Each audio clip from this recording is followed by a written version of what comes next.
The broadcast is now starting. All attendees are in listen-only mode. Ladies and gentlemen, I call this meeting of the City Council to order. Please note that pursuant to Governor Baker's orders, limiting the amount of people in one area at a time, and the mayor's order dated March 15th, limiting people to a certain area, this meeting will be discussed via remote participation. We will post an audio recording, audio-video recording, transcript, or other comprehensive record of these proceedings as soon as possible after the meeting on the City of Somerville website and local cable access government channels. Now please rise for the prayer and pledge of allegiance.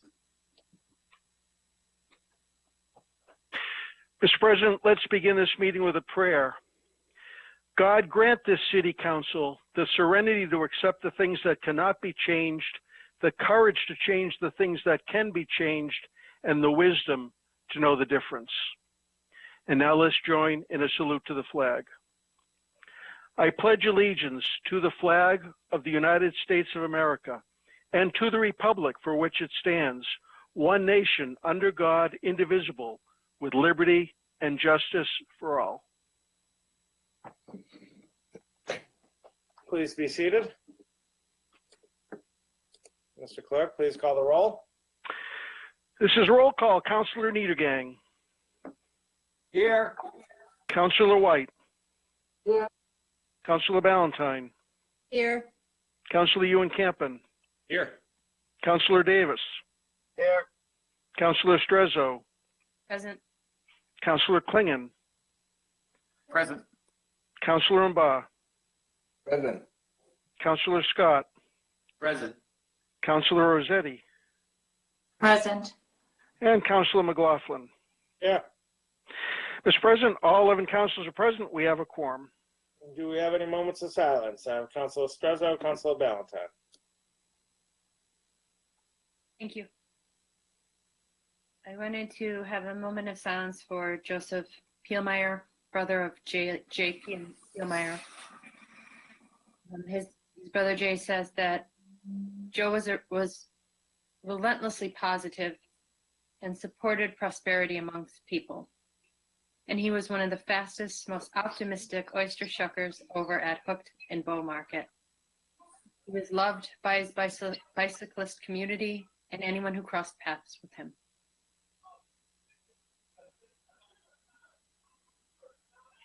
Councilor Ballantyne. Thank you. I'd like to remember the 80 people who have passed of COVID, 5 who have passed since we last met, but 80 in the last year. They were our neighbors, our friends. They were certainly daughters, mothers, fathers, sons in our community. And I'd like to remember them this evening. Councilor White and Klingon. Thank you, Mr. President. I'd ask that we remember Eileen Bakey, who was the wife of a former alderman from Ward 2, Frank Bakey. She was a very long-time resident of the city of Somerville, went to St. Clements and graduated from Somerville High School. She was the sister of Julie DiPasquale, former member of the school committee, who we also had a moment of silence for a while ago. And I met Eileen when I first ran against her husband, Frank, for the school committee back in 1973. So I always kept in touch with Frank and Eileen. And they were always an interesting couple because for folks who ever followed Frank Bakey's career as an alderman, let's say he always had his presence known and was quite forceful, where Eileen was in the background and had a very different personality than Frank's, but I think they made a good pair. So, I would ask that we remember her this evening. Thank you. All right, Councilors Rossetti and Scott would like to sign on to that. And Councilor Klingon, you have a moment of silence. Yes, Mr. President, through you, thank you. I'd like to remember this evening Mr. Kimon Sermos. Kimon was the father of Holly Simeone, who recently lost her mom in the past year, as well as her daughter, Elizabeth. Kimon had a very, very fascinating life. I'm not going to read the entire obituary. It's long because he really did have a full life. He was an artist. He was born in Cambridge. He was from Elisada, Greece, but he was raised in the brick bottom neighborhood of Somerville, where he attended school. He served in the U.S. Army, stationed in Nuremberg, Germany in the 50s.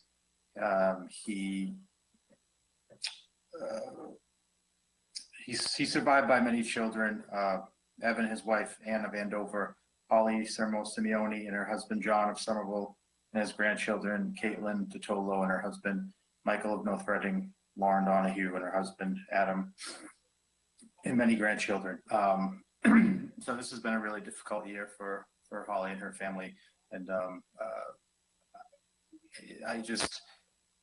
I want to remember Kimon as somebody who was a very colorful individual. I remember him from when I used to work at Little Vinny's years ago. He used to come in. They all used to come in with the family. And he was somebody who was just, he's a world traveler. He was an artist. He was a devoted member of the Pharos Club of Somerville and a member of the YMCA. And I could go on. Like I said, his obituary is online. Great man. My thoughts and prayers go out to the Simeone family this evening and all who knew and loved Kimon. And then secondly, I would just like to remember Deanna Kremen, whose 42nd birthday would have been tomorrow on the 26th. Of course, she was found murdered on March 30th, 1995, 4 days after her 17th birthday. And I always have her in my thoughts. And I just, one of the things I want to mention that I don't think, I'm sure some people who have followed the case and just followed Deanna's last days, when she was in high school, her last class, which was on the 26th, she did an adult living class, which asked, about your future and what you wanted to do, what you imagine your life would be like. And all she said was she just wanted to be happy and have a family. And that dream was stolen from her. And so we fight on and remember, in her name, we fight for justice. And so I ask that we all remember her family this evening. And yeah, thank you. If Councilors Rossetti and Ballantyne would like to sign on to Deanna's remembrance, do we have any further moments of silence? If not, please rise for a moment of silence.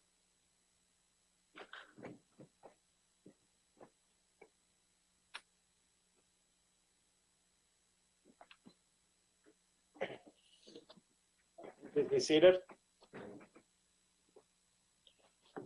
And Mr. Clerk, please read the next item. Mr. President, item number 3 is the approval of the minutes of the regular meeting of February 25th. This item is laid on the table for approval. And before we get started, there are a few items people have requested to take out of order. So we'll do the citations and public hearings.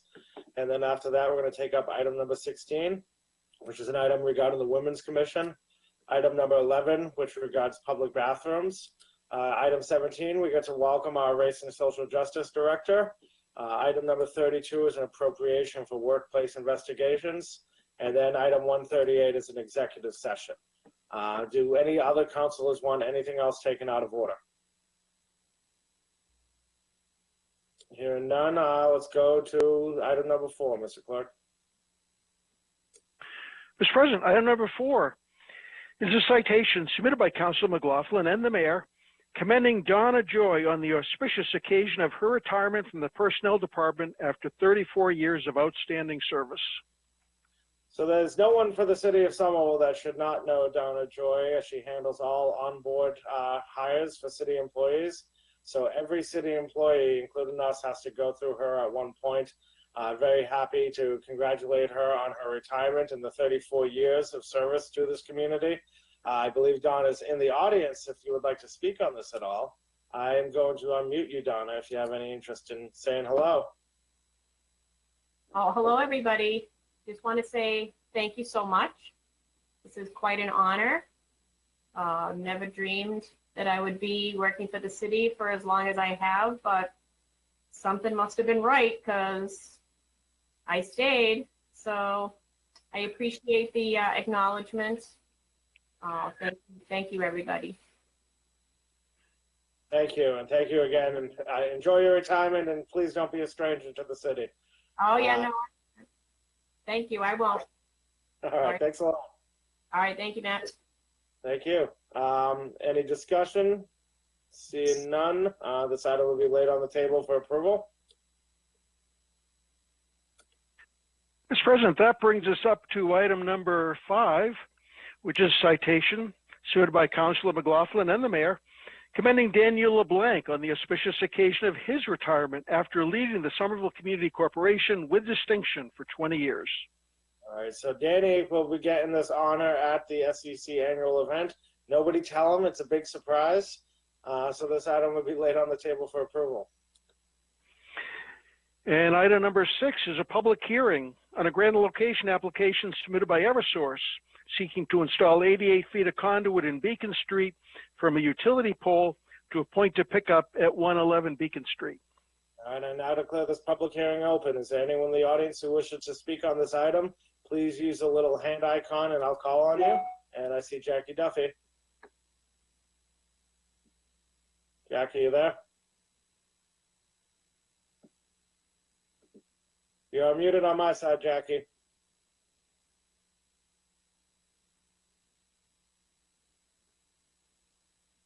We can't hear you if you're there. I have you unmuted. All right, well, while we wait there, is there anyone else in the audience who wishes to speak on this item? Please use the little hand icon.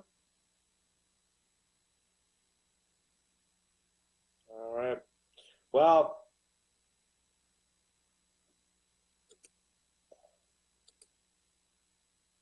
Jackie, one more shot before I table this for now. All right, we can't seem to get Ms. Duffy there, so Chris Don, he wants to speak on this item. Chris, you have the floor. Thank you, President McLaughlin. I'm a resident of Ward 2, Chris Dwan, just off Beacon Street, and my question for Eversource is to what extent they're going to put the street back in the order it was after the conclusion of our large construction project. That address has some substantial damage to the sidewalk. It's kind of a wreck at this point, and I'm wondering if Eversource is planning to repair the sidewalks that are currently just hot top. Thank you. All right, we'll give one more shot to see if Jackie can speak to this. Jackie, you're unmuted on my side. Hi, I'm here now. Can you hear me? There you are. We can hear you. Yeah, I don't know what happened. I had to call in on my phone. This is Jackie Duffy from Eversource Energy. We'd like to install 88 feet of conduit in Beacon Street. This is to install, provide underground electric service to 111A, 111B, and 115 Beacon Street in Somerville. Very good. And Jackie, did you hear the last question from the resident? No, I didn't. I'm sorry. Chris, would you mind repeating that? Yes, sir. I was curious to what extent Eversource is going to repair the existing condition of the sidewalks at that address. After all the construction, they're just hot topped over. And since we recently had the whole street redone, it seems appropriate that it should be returned to sort of a like new condition. Yes, it will be. Thank you. You're welcome. Do I have any other comments from the public? Please use the hand icon. Go once, going twice. I now declare this public hearing closed. Is there any comment from the council? Hearing no comment, Councilor Scott? Yeah, thank you. Yeah, it's Ward 2. It's actually providing service to the former residents of former Alderman Marion Houston. It looks to be in order, and the plan is for that sidewalk to get restored to the actual concrete panels. So I just, I appreciate Eversource making sure that after everything everybody's been through on Beacon Street, making sure that that street is restored to a pristine surface. But I'd move for approval. Thank you. Councilor Scott moves for approval. Any discussion? Hearing none, this item is laid on the table for approval. Thank you. Thanks, Jackie. Mr. President, that brings us up to item number 16 then, which is a resolution submitted by Councilor Ballantyne, McLaughlin, and Struzza that the administration invest in the Commission for Women by hiring a full-time executive director. Councilor Ballantyne. Thank you, Mr. President. So, you know, the city of Somerville shared data that we expend less money for girls under 18 in sports and recreation, and most likely have been doing so for many decades that we can't even count. The City of Somerville and the Cambridge Health Alliance studied that the health of Somerville residents also revealed that Latina girls in high school, who make up 25% of the high school population, are at greater health risks due to inactivity. The data reveals that Somerville women earn less than men. The data shows that Somerville women are most affected by COVID and have lost their jobs or taken on more child duties in the last year and other family duties, and had other economic impacts on their lives, which have reduced their incomes. And in the last year, Somerville has seen an increase in domestic violence, which women are most of the victims. The system has to be improved for women and girls in Somerville, and I feel that we can't wait any longer. That's why I support the resolution to hire a full-time executive director who of the Somerville's Commission for Women, who can devote the time that's needed to try to break the system, change the system, and you know, empower the girls and women who live in Somerville and those who are most vulnerable in our communities, which are women of color. I'd like to sponsor Crystal Turner. She is a member of the Somerville Women's Commission, to read the resolution or talk about the resolution this evening. So, Mr. President, if you could include Ms. Crystal Turner in our discussion, I'd appreciate it. All right, so I see Councilors Davis and Scott would like to sign on, and Councilor Ballantyne would like to sponsor Crystal Turner to speak. Hearing no objections, let me find you, Crystal. You are muted on my side. Can you all hear me okay? We can hear you. Awesome. So I'll just read the resolution and then I'll make a few brief comments about my own experience and views. So the resolution is to invest in the Somerville Commission for Women, whereas the Somerville Commission for Women has been endowed with powerful responsibilities to help women in the city. However, it needs the appropriate level of resources to fulfill its mandate. Whereas the mandate of the Somerville Commission for Women is basically to ensure the equal status of women in educational, economic, political, health, legal, and social spheres, is to act as a centralizing force in the city, to provide technical assistance to public agencies and public organizations, to take any action considered necessary to ensure the equal status of all women, to design and implement programs that promote equality, well-being, social justice, to make policy recommendations, to initiate and support legislation, to investigate and act in any manner determined appropriate by the Somerville Commission of Women on behalf of women who are subjected to discrimination, and to raise funds for the use of the Somerville Commission for Women. Whereas the Somerville Commission for Women bylaws call for the mayor and city council to staff the commission with an executive director with the advice of the Somerville Commission for Women. Currently, the community services manager for Health and Human Services is appointed to support the commission on a part-time basis, on average contributing about 3 to 5 hours a month in the role of staff liaison. Whereas the Somerville Commission for Women advises that the proper staffing of an executive director role is one with a dedicated focus and time spent on advancing the mission, engaging in policy level responsibilities and activities such as recruiting and training commissioners, coordinating activities with constituent groups, maintaining relationships with community partners, managing critical projects to help gauge the status of women, and communicating policy programming and fundraising needs. Whereas in the absence of a functional executive director role, the entirety of the responsibilities depend on the chair and commissioner. Whereas in the absence of a functional executive director role, there's a lack of continuity for community partnerships that are crucial for carrying out the work of the commission. Naturally, there's turnover and term limits, and so that makes it harder to continue. You have to constantly rebuild those relationships. Whereas in the absence of a functional executive director roles, it makes the vacancies a little bit more challenging to fill. We currently have 11 vacancies open.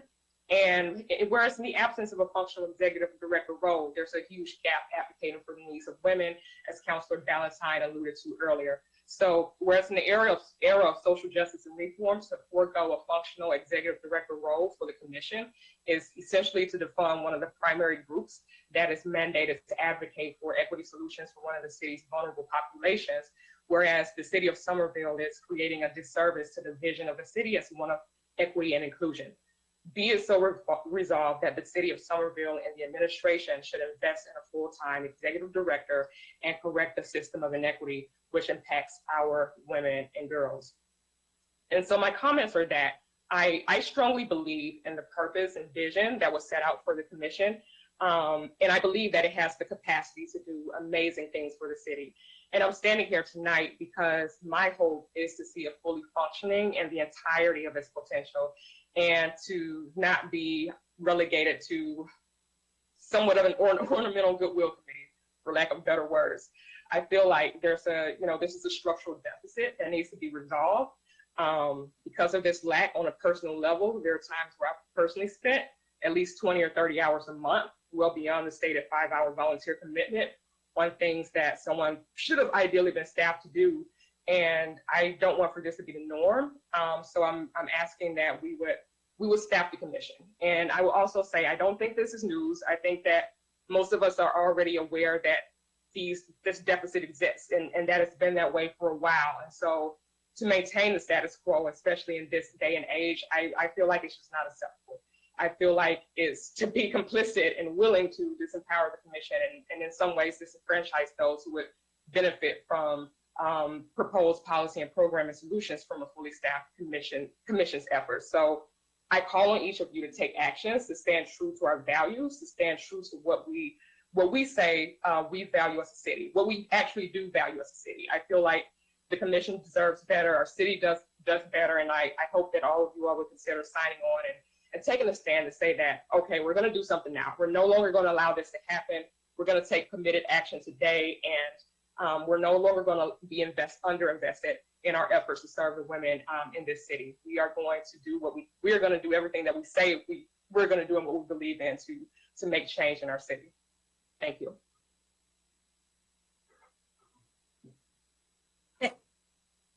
Councilor Ballantyne? Thank you, Mr. President.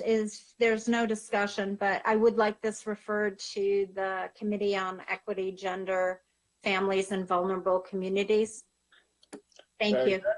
We also have Councilor Scott would like to speak on this. Thank you, Mr. President. I'd like to sign on as well. I just cannot stress enough how absolutely essential I think this is, and I thank our colleagues for bringing this, yourself, Councilor Strezzo, Councilor Ballantyne. The need for this is something that has been discussed for a long time, even when I was chair of the confirmation appointments. And I'll say, I don't think anybody understands the need for this on this council more than Councilor Strezzo does. I met Councilor Strezzo when she was the co-chair of the Women's Commission and was working incredibly hard uphill with no resources to document cases of sexual harassment in city government. And, I was happy to lend what meager resources we have as city councilors, or I had as a city councilor, and I'm grateful for the success that we had there. And I think it's absolutely disgraceful how commissions like this one, with such incredibly broad mandate, and the Human Rights Commission, several others in our city that do have strong legislative mandates, have been just cut off and left to wither. My utmost admiration goes to everyone who serves on these commissions, and I think it's time that we start respecting their passion and their effort, and not just leave them with somebody's part-time, couple hours a week, but actually put our money where our mouth is on this. So I'm glad to see that Councilor Strezzo is talking next on this because I know she gets it with style. So with that, I just want to lend my wholehearted support, sign on to it, and hope that this gets done yesterday. Thank you, Mr. President. Councilor Strezzo?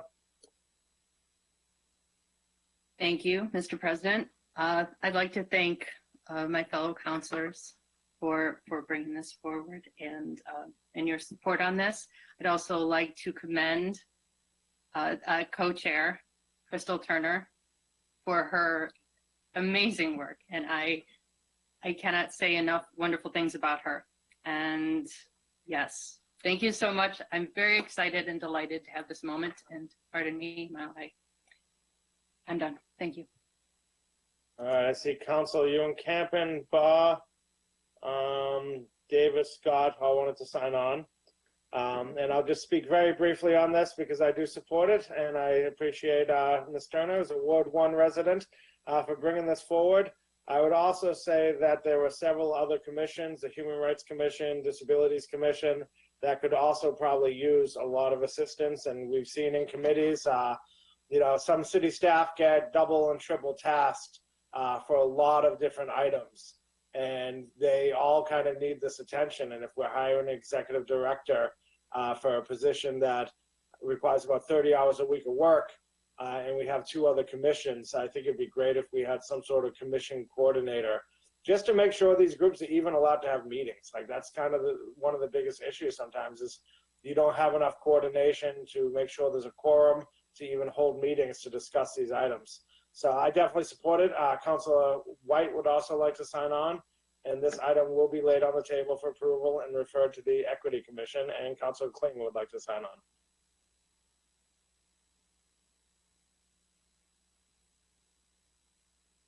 Next item, Mr. Clerk. Mr. President, next we move to item number 11, which is a resolution submitted by Councilor Ewan Campen and Councilor McLaughlin that the administration create a clean, safe, and permanent public restrooms, plural, in several outdoor locations similar to the Portland loos that have been installed in Cambridge. Councilor Ewan Campen. Thank you very much, Mr. President. So several weeks ago, after the tragic death of a Somerville resident who had been sheltering in the East End Grill in Broadway in your ward, Mr. President, one of the orders that President McLaughlin filed was to ask the administration to look into ways to create a warming center or an engagement center for community members experiencing homelessness, especially due to the uptick in homelessness during the pandemic.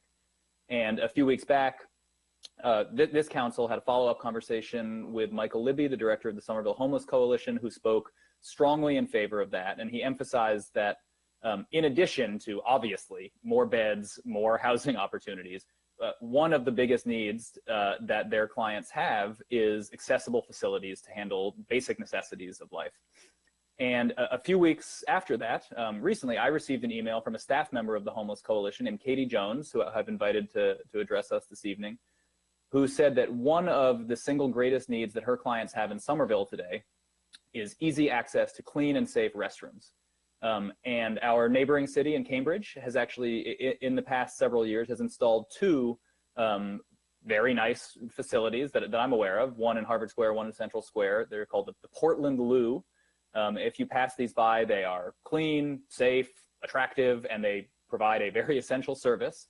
And of course, this is something that would benefit all residents who use the restroom. You may have seen earlier this month, Nicholas Kristof, the New York Times columnist, filed a column called "America is Not Made for People Who Pee. As Biden pushes for an infrastructure package, let's fix our scandalous lack of public restrooms." And he points out in this, and I think it's obvious, this is a general public good, but without question, the issue is particularly important and urgent for people experiencing homelessness, who often have to spend hours of their day finding a safe place to, attend to their basic needs. If you followed this process in Cambridge, these facilities are not cheap to create, and I want to be clear about that. But earlier this week, we received a briefing from Congresswoman Presley's office detailing some of the components of the federal COVID relief bill that recently passed. And we learned that thanks to a bill filed by Congresswoman Presley called the Emergency Homelessness Assistance Act, there is in fact $5 billion nationwide specifically set aside to deal with emergency homelessness issues, including things like paying for hotel rooms. And it may be the case that that could be a source of funding for this. So I wanted to raise that as well. So I am asking the city to look into securing funds for this through the Emergency Homelessness Assistance Act or any other form. I know in Cambridge, they actually went through participatory budgeting to get this. And with that, I'd like to sponsor Miss Katie Jones of the Somerville Homeless Coalition. I hope that she's in the audience. All right, Councilman Campen requests to sponsor Katie Jones. I see you right there.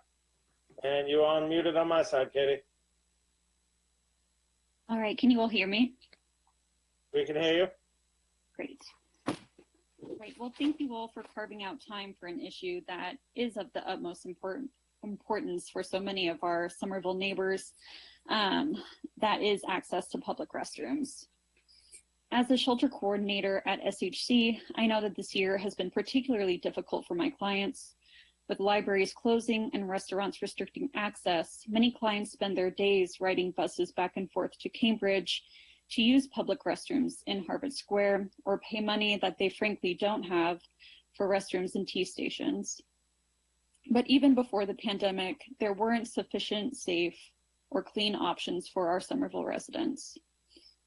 Access to restrooms is a human necessity, and the Somerville City Council has an opportunity to respond to an urgent need by constructing permanent public restrooms in Davis Square and Union Square.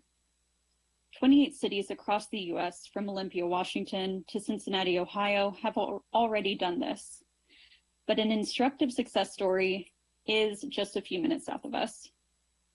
In 2016, as mentioned, Cambridge opened their second Portland Loo in Harvard Square at a cost of $320,000 after approval in 2015 through participatory budgeting. Business owners report that since the toilet opened, bathroom cleaning responsibilities have dramatically lowered and employee satisfaction has climbed. Despite concerns about safety and cleanliness, the Harvard model stainless steel has proven easy to clean, and other cities have improved harm reduction by stocking Narcan and use instructions inside the facilities. The Portland Loo's designers highlight the possibility of displaying public art, which would offer additional space for Somerville's thriving artistic community. And as Councillor Ewan Campen mentioned, Nicholas Kristof reminds us in his March New York Times piece, it's not just the homeless who suffer.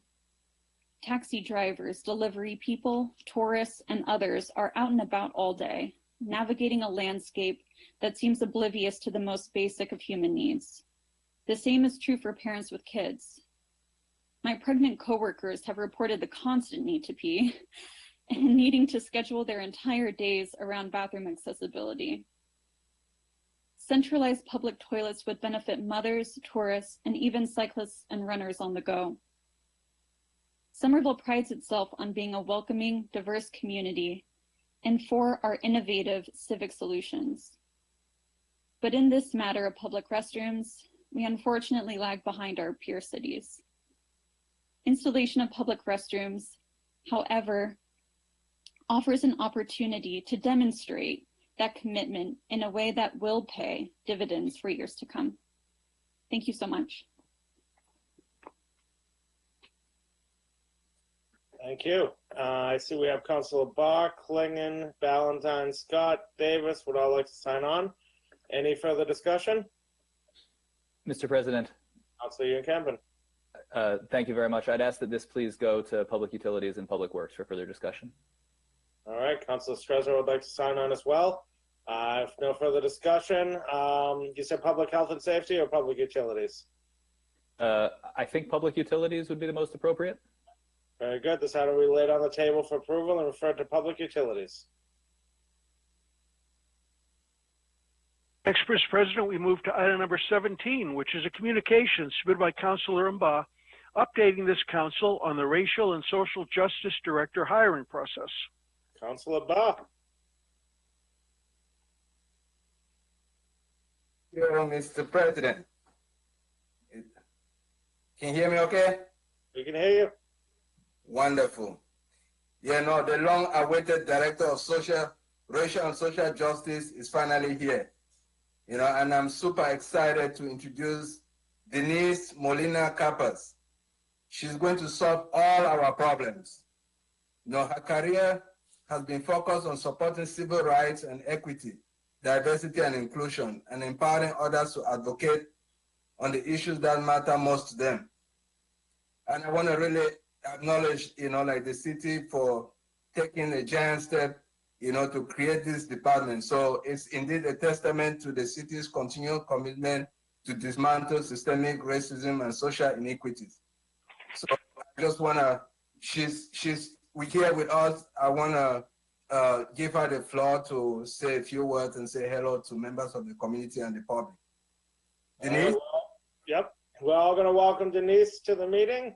And everyone, please keep in mind that this is an appointed position, so there will be plenty of time to ask a lot of questions. This is just to welcome Denise to the community. And let me see if I can unmute you. Hi, Denise, you have the floor. Thank you, Mr. President, and thank you, Councilor Rabah. It is an honor to be here tonight, and it is an especially important honor to be named as the City of Somerville's first Director of Racial and Social Justice. And I am looking forward to working with all of you and working with many other of the members that work for the City of Somerville to make it what it is, and to continue to make it better. So thank you for having me, and again, I look forward to working with everyone. All right, thank you for coming. We'll make you come to much later meetings in the future, so we'll let you off the hook today. Thank you for coming. So if there's no further discussion, this item is going to be laid on the table and placed on file. Yeah, Mr. President. Yeah, so thank you. I just also, you know, I want to thank the community members and advocates, you know, that have made this possible. And just to be clear, you know, our fight for a just society is far from over. So I just want to thank you for the opportunity. Thank you. And thank you for all the work you put in on this too, and the council, the committee. This item will be laid on the table and placed on file. Next item. Item number 32 is a request of the mayor requesting the appropriation of $50,000 from the unreserved fund balance or free cash to the Personnel Department's Professional Technical Services account to retain a workplace investigative services consultant. All right, so we have the mayor here to discuss this item as well as another item. Mayor Curtatone, I see no objection to allowing you to speak. You have the floor. Thank you, President McLaughlin, for you, to the members of the City Council and those watching this evening. I'm also joined, I should be joined, I just can't see everyone. Our new HR Director, Ann Gill, and as the request states, and I'll elaborate, we are requesting immediate consideration or an appropriation request for $50,000 to retain a workplace investigative services consultant. So retaining this consultant will ensure that there can be an unbiased confidential investigation led by an experienced external firm for any complaint about any form of workplace misconduct or mistreatment allegations. This is, as we have been made aware, a gap in the services we offer to our employees. And again, one that Ann Gill, the city's new HR Director, who should be here tonight, flagged as needing to be addressed as soon as possible. We have more to do to ensure we're providing a safe and fair workplace, as safe and fair workplace as possible for our employees. And under Ann's leadership, Human Resources is developing a plan to bring in an outside consultant to review all our policies, procedures, and practices and protocols around workplace environment and conduct issues, including the city's equal opportunity policy. So I thank you and request your immediate consideration of this critical item. I don't think I need to stress the importance of being able to provide any staff member with the assurance that a complaint will be handled professionally and confidentially and in an unbiased manner. And I'm sure council will agree that we need to make this service available as soon as possible. And happy to answer any other questions. And again, Ian Gill should be on to help answer questions as well. Thank you for your time and consideration. Thank you. Any discussion? We have Councilor Rossetti. Thank you, Mr. President. I guess, Mr. President, are we going to be sending this to committee, or is the mayor here because we need to consider approving this evening? We can send it to committee if people have an issue with it, but we can also do a vote if people are satisfied with the discussion. I have questions, so I'm thinking it should go to committee. But, you know, I'm one of 11. I don't want to hold it up if I'm the only one. Then I will ask my questions tonight if that's the case. Okay. So we've got a comment from Councilor Scott, and we'll see if people have more questions, we'll refer it to committee. If we can answer your questions tonight, we can discuss it tonight. So I'll put it to Councilor Scott and then come back to you. Thank you. Thank you, Mr. President. I thank you for this. I'll admit I'm caught a little off guard here. I did have a conversation with the Director of Intergovernmental Affairs at 1 o'clock this afternoon and was not informed that this would be asked for immediate consideration this evening. It sounds like a great thing, and I know everybody on finance and confirmation of appointments, for that matter, is desperately seeking to meet our new acting Director of Personnel. So while I anticipate this to be broadly supported, I would like to give the committee members an opportunity to ask their questions and to have an in-depth discussion with the director here, unless there is some absolutely pressing matter that we need these funds for, in which case I'm shocked that the mayor didn't extend the courtesy of a call or have his staff indicated this was going to be coming before us tonight for this purpose. Mr. Mayor, I saw you raise your hand. You know, I understand someone might be shocked. I don't think I was being too presumptuous. I think we all support, and I know we all do, making sure we have a safe place, which we do not have for these types of complaints to come forward, as has been made clear by our new HR director. I'd ask that she be able to speak and give her professional opinion. She brought that opinion to me. It's my responsibility to inform the council of that. $50,000, it's not a lot of money, it's not insignificant, and that's the reason for the request. It's pretty straightforward. We're happy to go to any committee meeting to explain the importance of this if we need be, where the money's coming from, but that's pretty straightforward. But I submit it may be beneficial to hear from the professional who has joined the city and quickly identified this as a gap that needs to be addressed now. Thank you. And I already forgot the new director's name, but we can call and ask. Ms. Ann Gill. Ann Gill, welcome to Somerville, Ann. You have the Thank floor. you. Thank you very much. Can everyone hear me? We can hear you. Okay, great. So I can speak to this. Hold on a second, I'm trying to share my webcam here. I brought this to the mayor's attention. It's something that is in my opinion, a serious gap in the HR department right now. And the reason that I would advocate for hiring and engaging external investigators, it really ensures that any investigation and recommendations are unbiased, done by a professional, and able to put into play policies, procedures, practices that really give the community, the Somerville City employees, a comfort level. When we're doing investigations, if there's allegations, they need to be taken seriously. And to have an external investigator help us is really the way to go to ensure that, you know, later on after the investigation, people cannot be accused of being biased or having any type of relationship with anybody at the city. People who do these investigations externally, they have a great deal of experience, and they're able to do an investigation that's not only objective and unbiased, but they can also do it in a timely manner, which is very important. So I don't know if people had specific questions. I'm happy to answer them.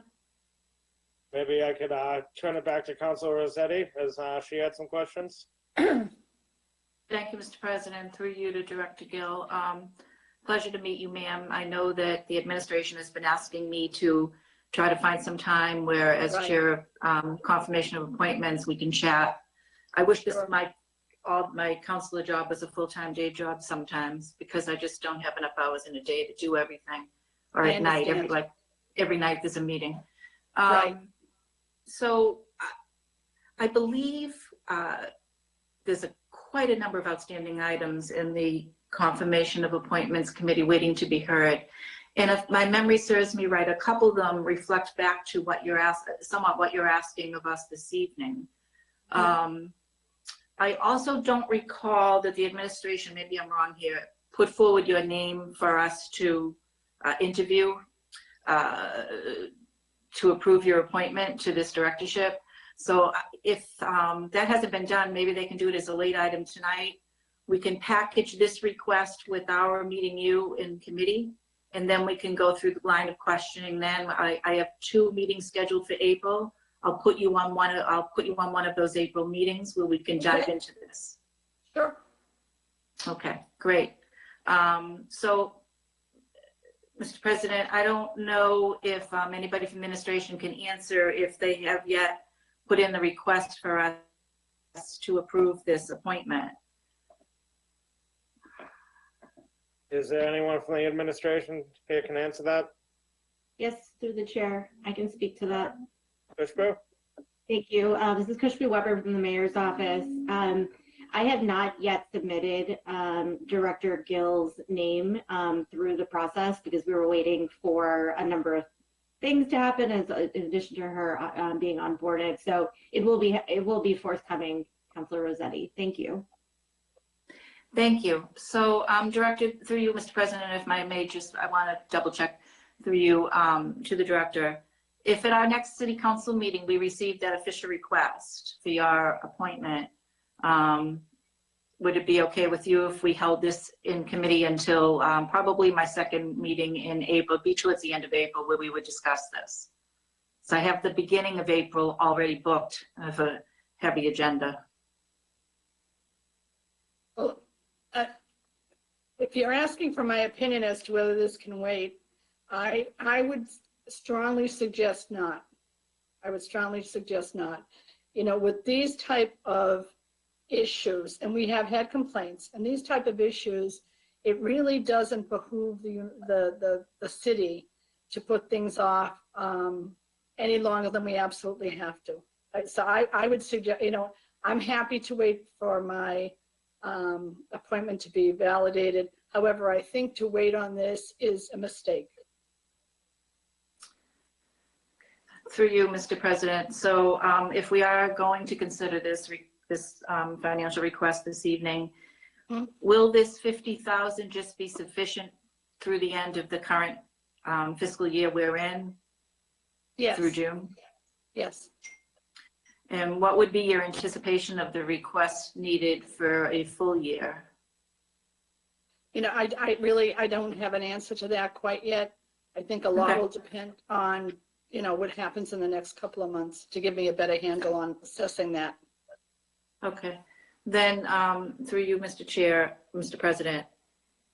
So this consultant will, so any employee who has any issue, whether it be harassment or I don't know, anything within the workplace that they're uncomfortable with, that they're not going to feel comfortable enough with contacting your department. Instead, there'll be a memo and a message sent out citywide alerting all employees that now you may call X number instead. Is that how this will be handled? No, HR would still be involved, excuse me, as we are with all complaints. However, not all complaints warrant an external investigation. You know, Human Resources deals on a daily basis with complaints that vary from, you know, my office is too warm. I don't like the hours of my work. There are investigations and issues that we handle on a day-to-day basis, and that's our jobs. We are talking about using someone to come in and do an investigation when there's a serious complaint that we think is a real bona fide complaint regarding race, gender, ethnicity, et cetera, all of the protected classes that exist now. So this would be a way for us to have someone who can really help us really look at issues as they exist and then take those issues and let us know where are our gaps in our policies and procedures. Where are we not doing the best that we can in terms of communicating those policies and procedures? This is really meant to give us, the city itself, some credibility that, one, we take complaints seriously and that we act on them pronto, and that there's resolutions just as quickly, and that we have somebody who has the experience and the time, to come in and devote to just that investigation. So it really is a way to make sure that people are confident that what is happening, their complaints are being heard, and they're being heard and acted on.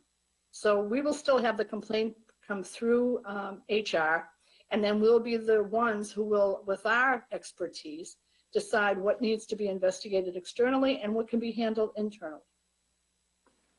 All right, thank you for that explanation. Mr. President, I'll yield if any other colleagues wish to speak. All right, well, we have Councilor White, Klingon, and Ballantyne would like to speak. So Councilor White. Thank you, Mr. President. The concept sounds very positive to me and something I would support, but I'm trying to figure out exactly what's encompassed by the request. At first, I thought it would just be if a claim was raised and Human Resources thought it warranted investigation because of its nature, then the investigator would investigate the facts.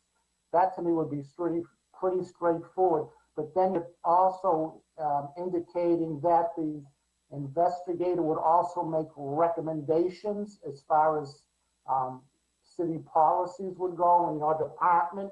So it would be actually two things that you anticipate the investigator to do through the chair? Yeah, I can understand where that's a bit confusing here. In order for anyone to do a complete investigation, they need to have a handle on what our policies and procedures are now, for example, to see if there was a violation of a policy or procedure. We would then, an investigator would do an investigation and then would come back to us and say, look, we think you need to strengthen this language. We think you need to communicate this policy better. They would make recommendations because it wouldn't be fruitful for us to hire someone, have them do an investigation, and still have gaps in our policies and procedures. So we're going to work with somebody and their expertise and our expertise. We have a lot of expertise in our office as well, and in the city as well.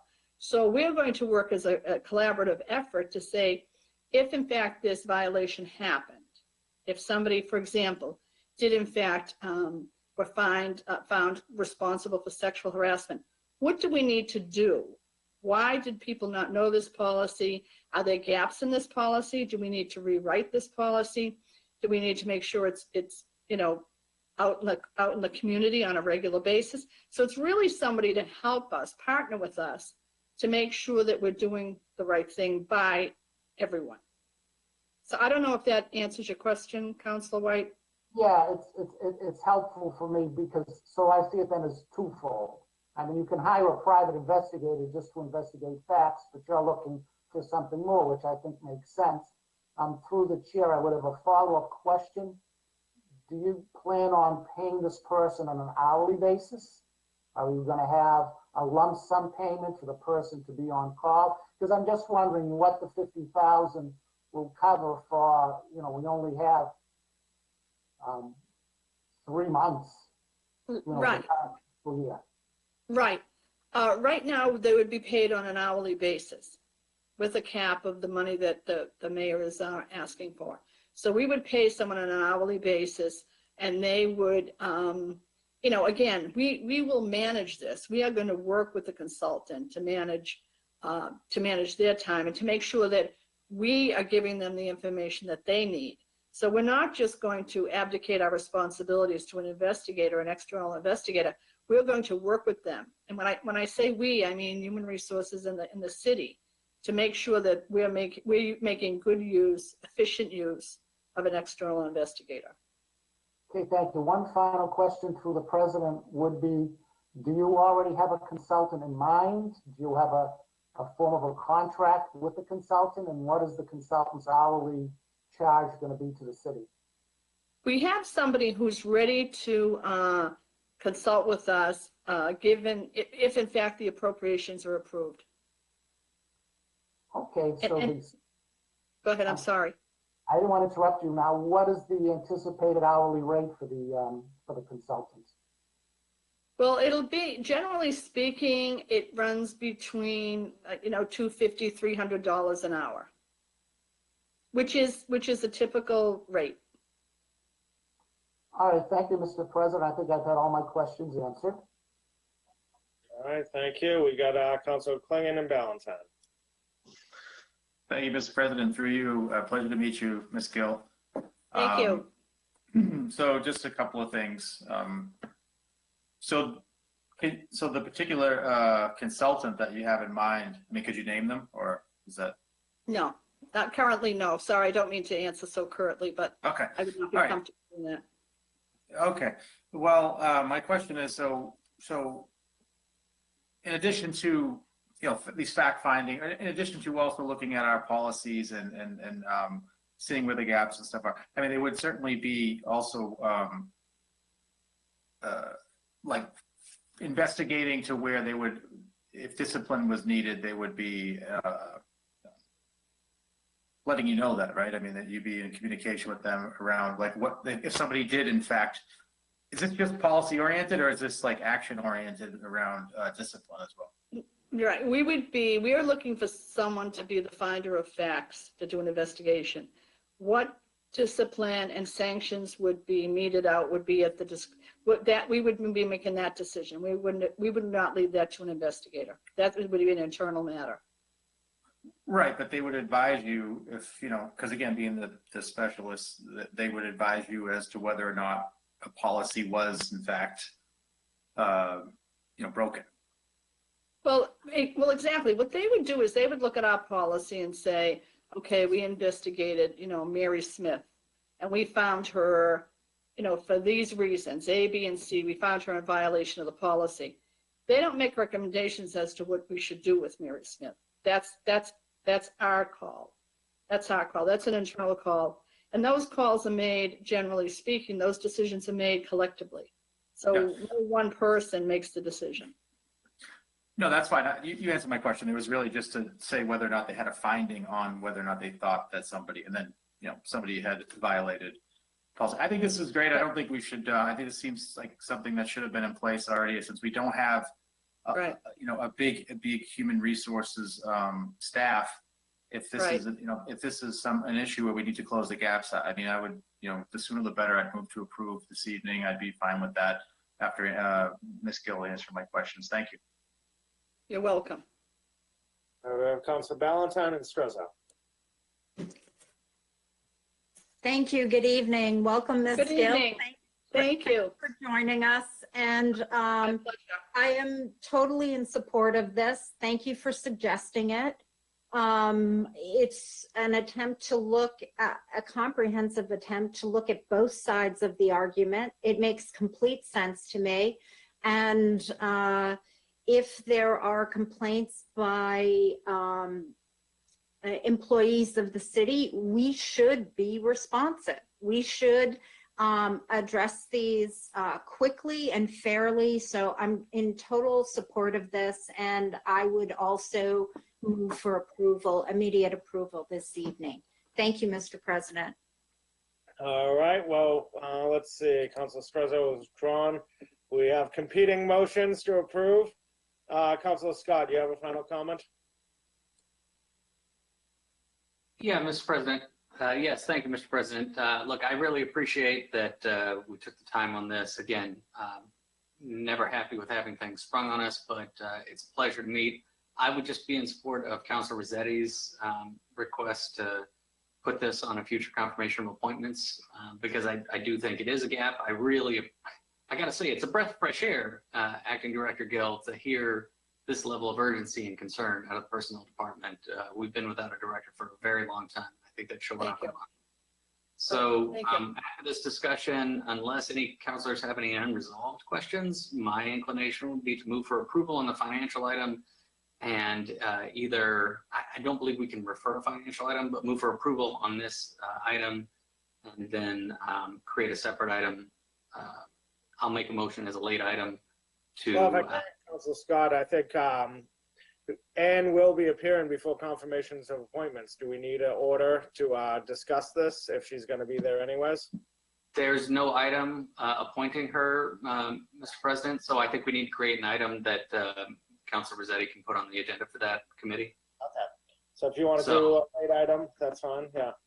Yeah, I'll put one together and send it in text to the clerk in consultation with Councilor Rossetti, but I'd move for approval on this item this evening. Okay. And now all right. I support. I got a motion to approve. I'm going to give Councilor Klingon the credit for the motion to approve. And discussion on the motion, I see Councilor Strezzo and Ba. No, I just want to know if it needed a second. I've heard both sides. I've thought about it. I think we got 5 seconds at this point. So. I'm sorry? Second by Councilor Strezzo. Yes, seconded. Councilor Ba, any comment? Thank you, Mr. President. Just wanted to echo the sentiment, to Ms. Gill. This is the first time I'm meeting you, but thank you for being very proactive. It seems like she's taking the bull by the horn already, so this is good. Thank you. Thank you. Thank you. All right. So if there's no further discussion and if no one plans to vote against this, I'm going to lay this item on the table for approval and send a copy to confirmation of appointments so we can have that discussion there. So thank you for coming in, Ann. The item is Absolutely. Thank you. Thank you. Thank you. Appreciate it. No problem. All right. Next item, Mr. Clerk. Mr. President, the next item is item 138, which is communication from the Chief Labor Council requesting to appear in executive session to discuss a collective bargaining agreement. All right. I do have a personal conflict of interest for this matter, so I'm going to step down and allow Vice President Rossetti to take the chair. Please let me know when this item is finished. Yes, sir. Thank you. So who from the solicitor's office is here to speak on this item this evening? Assistant Solicitor Mackenzie, welcome. Are you unmuted? I am. I think. Can you hear me? Oh, yes, great. Can you assure the council that this, in your opinion, is a matter for executive session? I believe it is, yes. Okay. Colleagues, is there any discussion on item 138? I do have a question, Madam President. Councilor White. Thank you. Because we're going to executive session, is it appropriate to at least discuss the entity that is going to be discussed with regard to the collective bargaining agreement, which union it is? Sure. It's the Somerville Police Employees Association. Okay, thank you. Any further discussion? So for the public's purview, I will be moving for the committee to convene into executive session for this purpose. If that vote is accepted, the committee will be going into executive session. We will stand in recess for the full council meeting, and at the closure of the executive session, we will come back out into public session and report if any motions made. So for the public who is watching us, that's what will be happening right now. So as chair, I move to go into executive session as Chief Labor Council has requested to appear, so to discuss collective bargaining agreement on matter of the police association as was mentioned. Mr. Clerk, could you call the roll on the motion? Firstly, is there any discussion on the motion, colleagues? Hearing none, Mr. Clerk, could you please call the roll? This is a roll call vote on moving to executive session to take up collective bargaining agreement with the Somerville Police Employee Association. On that item, Councilor Niedergang, Yes. Councilor White, Yes. Councilor Ballantyne, Yes. Councilor Ewan Campen, Yes. Councilor Davis, Yes. Councilor Strezzo, Yes. Councilor Klingon, Yes. Councilor Mba, Yes. Councilor Scott, Yes. Councilor Rossetti, Yes. and Councilor McLaughlin. I record Councilor McLaughlin is recused. Madam President, 10 councilors have voted in favor of the motion. 1 is recused. The motion has been approved. Thank you, sir. So this committee stands in recess.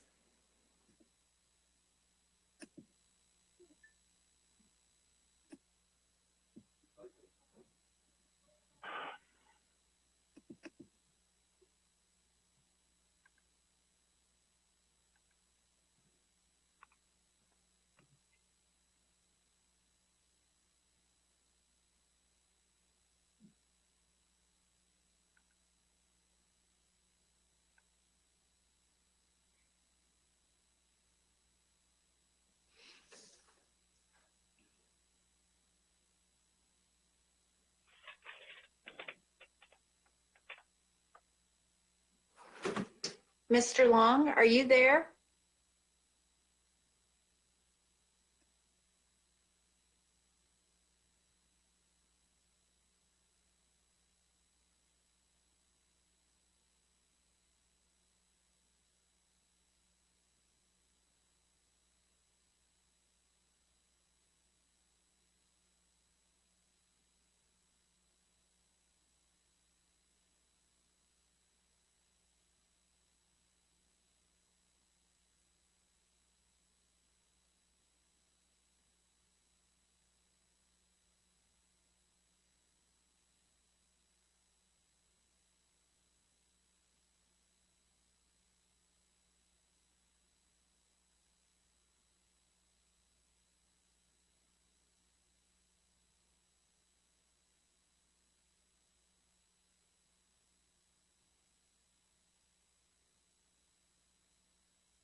Mr. Clerk, are you ready?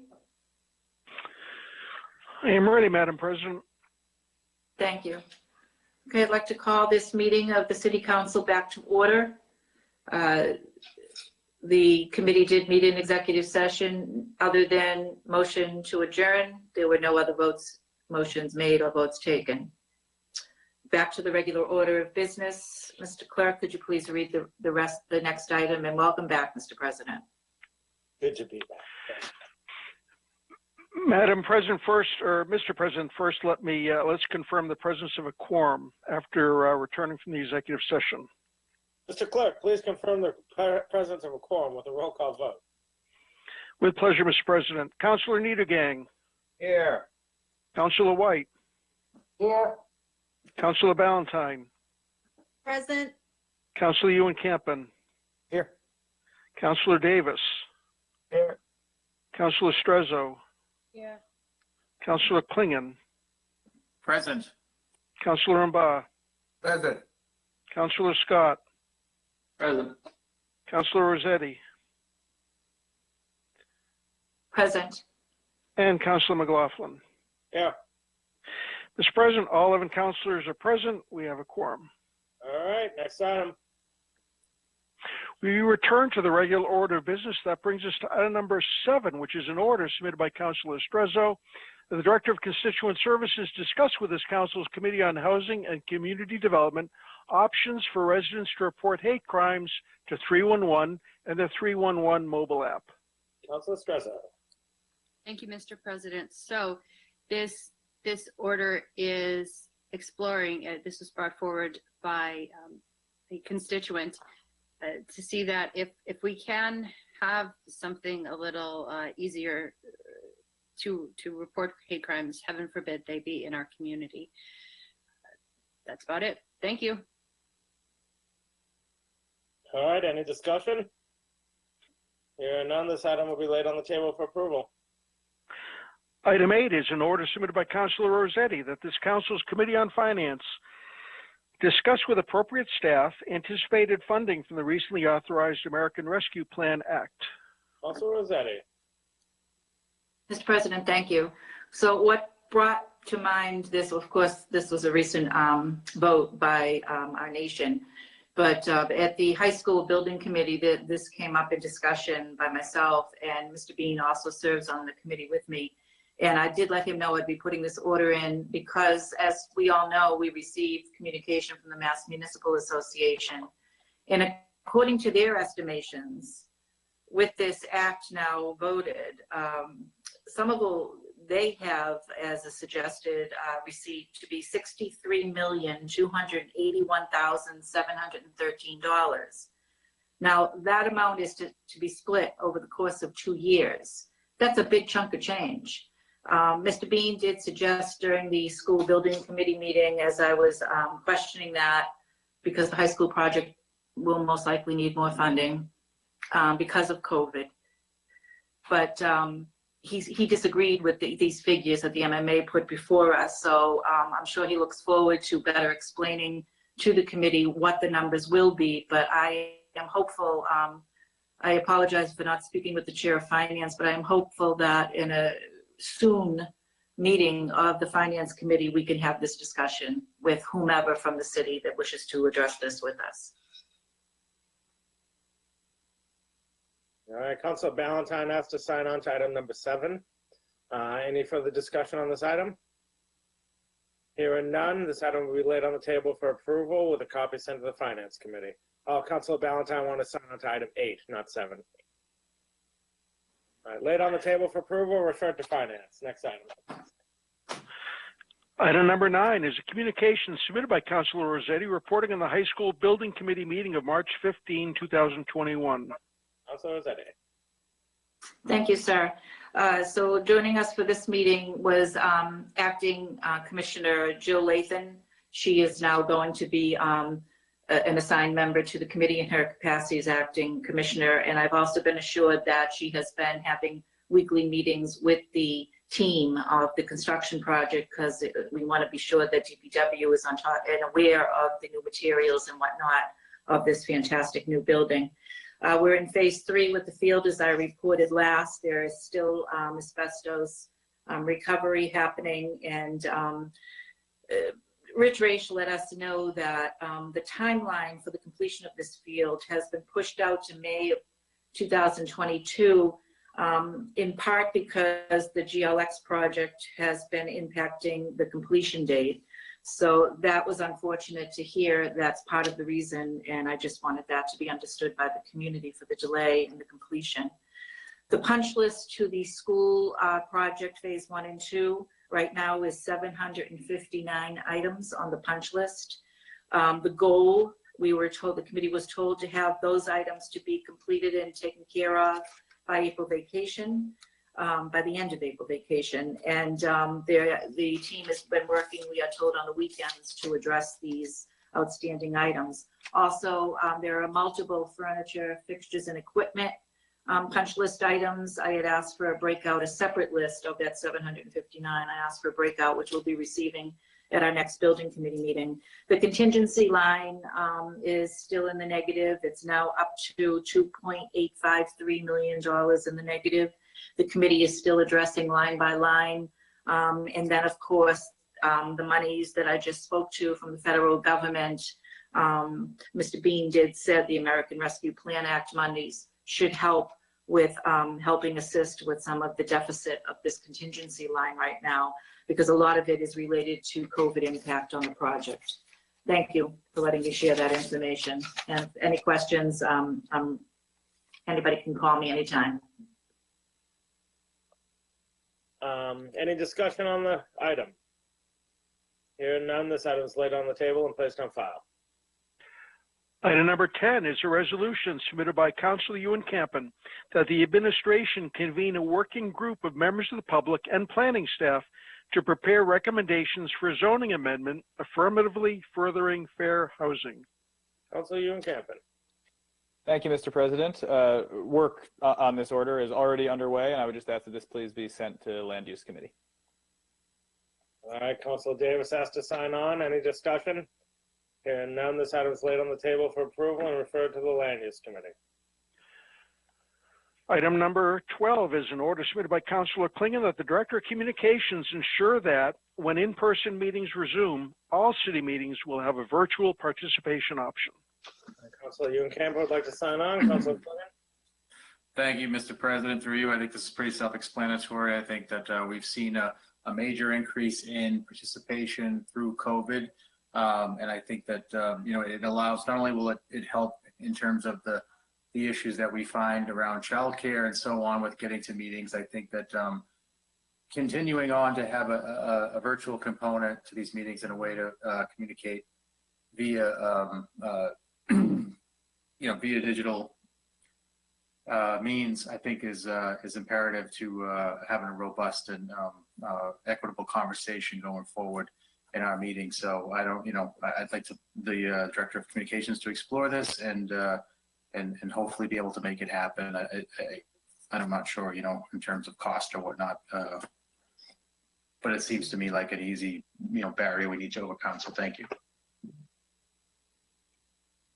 All right, so we got Councilor Strezzo would like to sign on to 11 and 12, Councilor Ewan Campen to 12, Councilor Barr for 12, Davis for 12, and Councilor Scott, you have a comment on item 12. Yeah, just briefly, this is extraordinarily important and something that there are very few silver linings out of this last year as somebody who has a kid who's about to graduate from virtual kindergarten. It's been a hard year, I understand, for a lot of folks. But what we've seen across the country, and very much so here in Somerville, is that public participation in these municipal government processes has skyrocketed. I mean, I remember sitting around the horseshoe, and it was very odd for anyone to be there past the first hour or past their item. Now, currently tonight, there are 3 separate people live tweeting the entire proceedings, and I anticipate they'll probably be here until we are. It is incredible. I've had several dozens of neighborhood meetings since the start of this pandemic that, due to public participation via the internet, have had over 100 people present.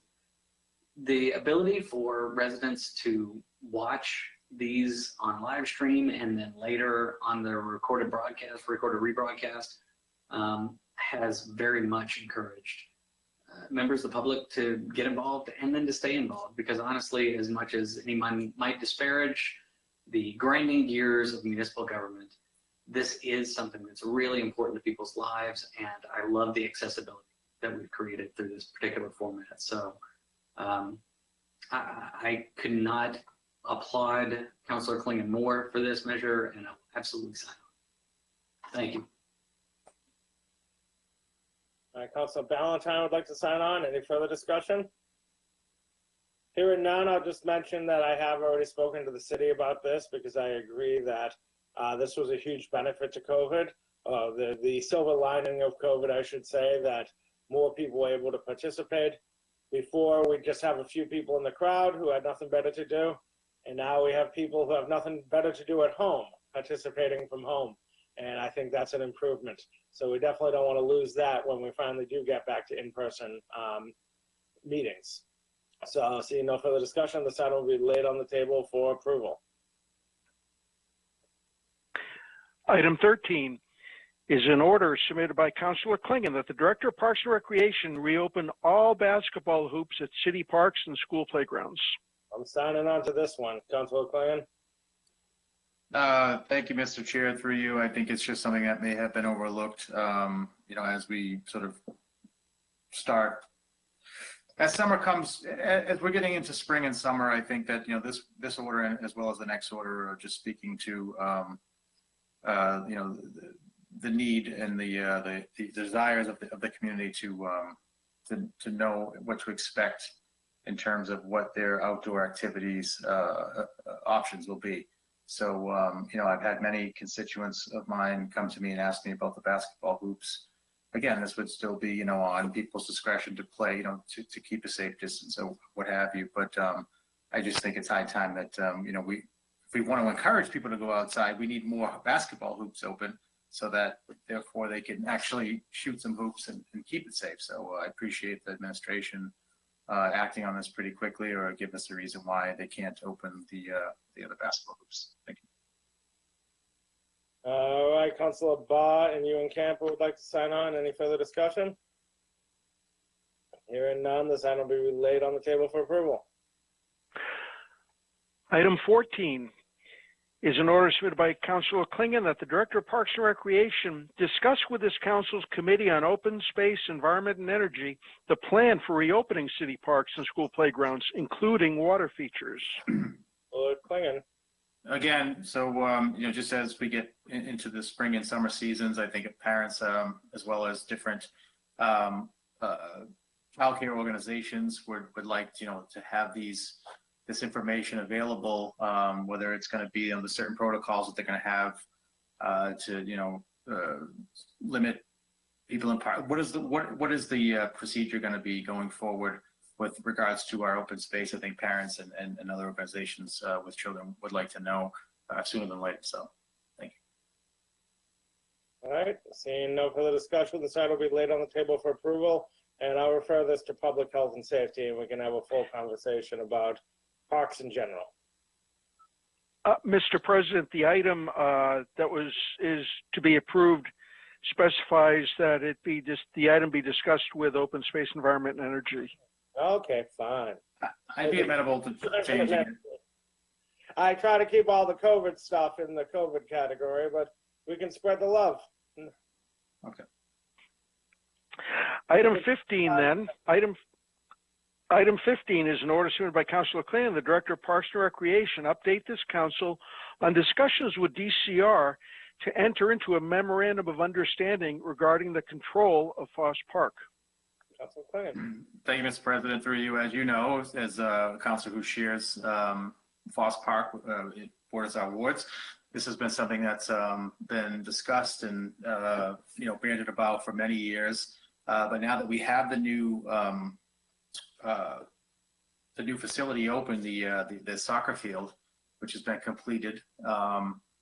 You know, now that we have that open, I think that, you know, we need to, I'm just curious as to what conversations have been taking place between the city and DCR as to whether or not they're willing to allow us to enter into an agreement where, similar to Dilboy Field, where we'll be able to maintain the field in a proper way. I mean, nothing against DCR, but, you know, we just opened this beautiful, they just opened this beautiful soccer field, and, you know, they only have a few guys that work, you know, through the season. And I just, you know, I think, you know, I'm sure the mayor and as well as city staff are all aware that, you know, this park is a jewel, it's a gem, and it needs proper attention. And I think if we want to, you know, get the maximum use out of it, whether it be the softball fields or the pool or the soccer field, I think that, you know, we need to come to some agreement at this point. Otherwise, I think it's just going to languish and be, you know, kind of not going to waste, but I mean, just certainly won't get the type of use that it warrants. So I'd like to get an update from the director of Parks and Recreation, and see where we are with this, and hopefully we can come to some agreement finally, once and for all. Thank you. All right, any discussion? Here, none, this item is laid on the table for approval and referred to Open Space, Environment, and Energy. Mr. President, that brings us to item number 18, Up, Councilor which is, Mr. President, before proceeding to the executive session minutes and the reports, I had requested in chat that we take a late item related to the acting director of personnel and the mayor's presentation. Yes, indeed. Would Councilor Scott ask to take an item out of order? Hearing no objections, Mr. Clerk, can you please read that late item? yes, Mr. President, this is a late item submitted by Councilor Scott, an order that the acting director of personnel appear before the Committee on Confirmation of Appointments and Personnel Matters to discuss diverse topics, including the external investigations process, efforts to increase diverse staff hiring across all departments, and the nearly 100 vacancies in city full-time positions, including over 40 union positions. Councilor Scott. Thank you, Mr. President, and thank you. I cannot give enough thanks to Councilor Rossetti for her long-standing vigilance on these topics and her consistent concern over our lack of a personnel director. Now that we have one, I think there are a laundry list of topics to be discussed in confirmation appointments, so I'm happy to put this forward so that we can go on our next agenda where there's room for it. Thank you. All right, any discussion? Hearing none, this Councilor Rossetti would like to sign on. Hearing none, this item will be laid on the table for approval and referred to confirmation of appointments. And Councilor Bell would like to sign on. That brings us to item number 18, which is a communication from the city clerk requesting approval to release 12 sets of executive session minutes as described within. Okay, so at the previous meeting, I requested that councilors read the minutes to decide if they have amendments to propose. I have not heard from any councilors who wanted to go to executive session to amend minutes. I'll give you all 3 seconds to raise your hand if this isn't the case. Otherwise, we're going to lay this on the table for approval. Hearing no comment, these items, the item is laid on the table for approval. That brings us to item number 19, which is a report of the Committee on Confirmation of Appointments and Personnel Matters, which met on March 16th. Thank you, sir. All members of the committee were present for the meeting that evening. Also joining us from staff was Sarah White, Dr. Bukili, Director Doug Kress, Ellen Collins, Lauren Rankin-Yellow, and our clerks for the night were Rose Durham and Peter Forsalis. We took up 4 different appointment requests to various commissions. The report is detailed, which goes into detail of these fine people who've stepped forward for volunteering. So by unanimous decision for all 4 members is Dennis Chignon as an alternate member of the Historic Preservation Commission. the appointment of Leah Grossman to the Urban Forestry Committee, the confirmation of the appointment of Christopher Spicer Henkel to the position of the Commissioner of Human Rights Commission, and Christine Stone to Somerville Redevelopment Authority. All four were unanimously recommended for approval by the committee to our colleagues. We also continue discussion with the administration as it relates to task force formation and hiring practices within our fire and police departments as well as citywide. Those discussions are ongoing and will continue. Those two items remain in committee. I ask the report be accepted as submitted. Wonderful committee report, Councilor Rossetti. Any discussion on the committee report? Hearing none, this committee report is laid on the table for approval. Item number 20 is report of the Committee on Equity, Gender, Families, and Vulnerable Populations, which met on March 23rd. Councilor Bell. Thank you, Mr. President. Let me see if I can beat Councilor Rossetti on this one. So the report on, 1 second. So the Equity Committee met on March 23rd. All members were present and members from the administration. At the high level, we discussed, Title IX ordinance with respect to gender. We also discussed school district lockdown drills and provided the times and protocols. Talked about anxiety, the purpose of why we're discussing that. We're all related to schools. We discussed other relevant items related to summer vision and youth and seniors. And it's quite detailed. We also discussed and closed the item related to minority-owned business initiative and what the city was doing to prevent them from being gentrified. It's quite thorough, and I will employ any member to actually check that out and read the report in details. And I ask that this report be submitted be received as submitted. These are some great committee reports here, I have to say. Any discussion? Hearing none, the committee report is laid on the table for approval. Item number 21 is a report of the Committee on Land Use, which met on March 16th. Councilor Ewan-Campen. Thank you, Mr. President. And I ask that we please take up items number 52 and 53 as well. 52 is a planning board recommendation on the items, and 53 is a clean version of one of the packets of amendments that was amended in committee. All right, Councilor Ewan-Campen requests taking item 52 and 53 out of order. Seeing no discussion. Mr. Clerk, please read those items. Item number 52 is a communication from the Planning Board conveying its recommendations with respect to two zoning ordinances, 210940 and 211231, which are both requests to amend the zoning ordinance with new changes, corrections, and clarifications. And item 53 is a communication from the senior planner submitting updated amendments to the zoning ordinance, which replace item 210940 with additional amendments that were approved by the Committee on Land Use on March 16th. Councilor Ewan-Campen. Thank you, Mr. President. The Land Use Committee met on March 16th, and we took action to recommend approval of a number of zoning amendments proposed by the administration. We held a public hearing with the Planning Board on these, and I'll note that with the exception of one public comment at the public hearing, we did not receive additional written comments. So the first set of amendments is a packet attached to agenda item 210940. The first 31 of these amendments are simple clarifications and corrections. The most complicated of those is a rewriting and a clarification of part of the overlay district for Boynton Yards. It does not change the content, but it clarifies some things. And Dan Bartman provided a detailed document that he called a crosswalk that explains exactly how those changes work.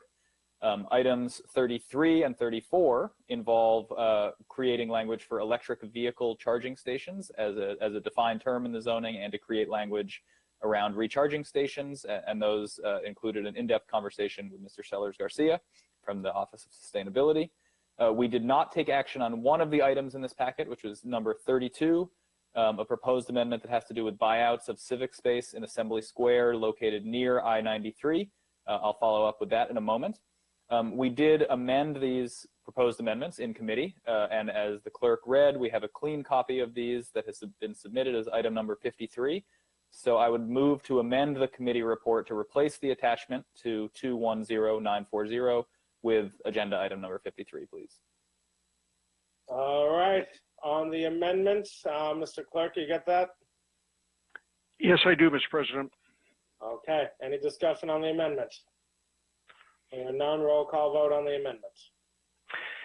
This is a roll call vote on amending the Land Use Committee report as just described. On that item, Councilor Niedergang. Yes.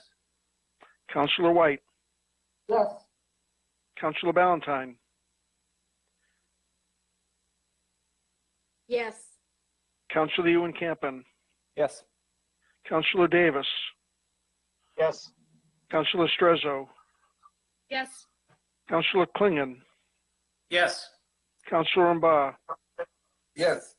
Councilor Scott. Yes. Councilor Rossetti. Yes. And Councilor McLaughlin. Yes. Mr. President, all 11 councilors have voted in favor of the amendment. The Land Use Committee report has been amended and is before this body. Okay. Thank you, Mr. President. The next set of amendments is agenda item 211231. There was a very slight change that was made in between the public hearing and our last committee meeting that you can see in blue. And I'd just like to give a brief description of the rest of the committee's discussion and then ask that we vote on the amended committee report and the contained amendments.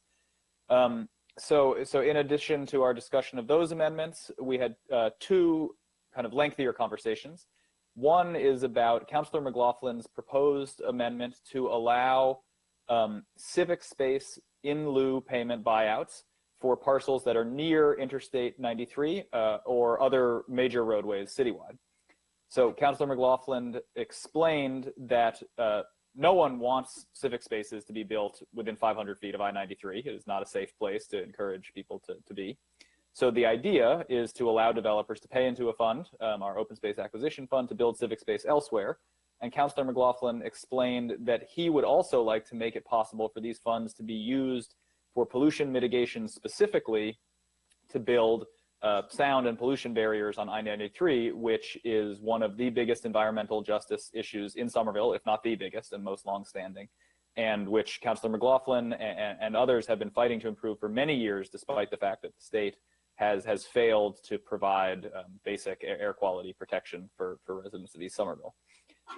Dan Bartman explained that it currently remains an open legal question whether or not it is possible to use civic space in lieu payments to pay for pollution mitigation, and that he and Councilor McLaughlin are researching that from both a practical and a legal standpoint, and that they will report back soon whether this requires a nexus study, a home rule petition. So expect further discussion on that as soon as possible.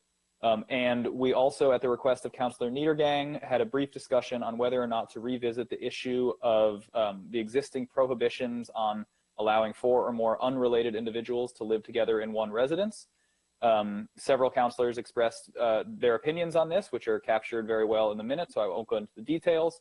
But I just wanted to raise this, as I know that this is an issue that has come up in the past over many years, and it is the intention of the committee to revisit this issue and to look at possible solutions to get this issue dealt with. And I just wanted to bring that to the council's attention, that this may be on an upcoming land use committee agenda, and I will continue to draw your attention to it, as I know that this is an issue that councilors that are not on the committee are also interested in. And with that, I ask that that the committee report be accepted as amended. All right, Councilor Ewan-Campen moves to accept the committee report as amended. Any discussion, Councilor Scott? Thank you, Mr. President. Just a quick question. I believe the committee report is faithful. After this, there will be roll calls on the substituted items that are amendments to the zoning ordinance?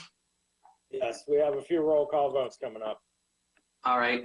Through you, Mr. President, I would just ask, since some of these pertain to the urban design frameworks and the overlay districts, well, various and several overlay districts, including one yards that the neighborhood council has been strongly involved in. I would just check in with the chair if the neighborhood council has been consulted on these changes to ensure that they're in alignment with the intentions down there. Through the president, not directly. And what I'd like to reiterate here is that these are in no ways substantive changes to the overlay. They are, as Dan Bartman explained in this lengthy crosswalk document, they are clarifying language to clarify the initial intent. That now that there are real developers involved, Mr. Bartman explained that there are issues that were planning department thought were clear, that in fact needed to be clarified. I've raised this at several former previous meetings, asking if there were any questions or input. If there is at this point, I'm certainly, I'm happy to revisit it. But my understanding of these amendments is that they do not change the content of those overlay districts in any way. All right, thank you very much, Mr. President. Through you to the chair. I will direct any questions from Mr. Cavallini or Ms. Hanson. Thanks, all set. Councilor Rossetti? Mr. President, thank you. Through you to the chair. Thank you for the report, Councilor Unkampen. And I haven't read your report yet, so when it's posted, I will definitely read the information, because I am also interested in the greater than 4 unrelated individuals potentially being allowed to move in. We're a community, in my opinion, with a lot of wonderful universities around us, and having listened my whole life to concerns of residents about college students being able to move into homes in the neighborhoods, and turning dining rooms into bedrooms and multiple, that's one of the concerns that I've listened to for years. So I don't know which direction the committee has discussed this and to what regard they're thinking of making some adjustments to it. So I will read your report, but I ask also that when the committee is close to making its recommendation, that we have a meeting of the whole, because I'd like to be a part of that dialogue when you get closer to decision. Through you, Mr. President, to my colleague, Councilor Rossetti, absolutely. Thank you for raising that. I'm more than happy to bring this to the Council of the Whole. Thank you, appreciate it. All right. Any further discussion? Councilor Davis. Thank you, Mr. President. I'll be very brief. I just didn't want to let the sort of public thinking go on for a few weeks before we discuss this again, without reiterating what I've said many, many times when this has come up, which is that we shouldn't have anything in our laws that defines what is a family, and therefore I don't think this belongs in here, and we should take it out, because it depends on our telling people what is and what is not a family, and we shouldn't do that. Thank you. All right, any further comment? Hearing none, let's do a roll call vote on the committee report. Mr. President, this is a roll call vote on the report of the Committee on Land Use as amended.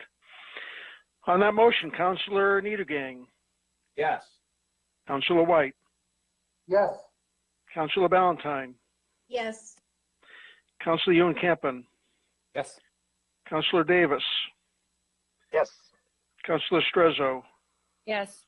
Councilor Klingon. Yes. Councilor Mba. Yes. Councilor Scott. Yes. Councilor Rossetti. Yes. And Councilor McLaughlin. Yes. Mr. President, all 11 councilors have voted in favor. The amended committee report has been approved. All right, so we have a few roll call votes here, Mr. Clerk. Let me know if I miss any steps, but you can read the first item for the roll call.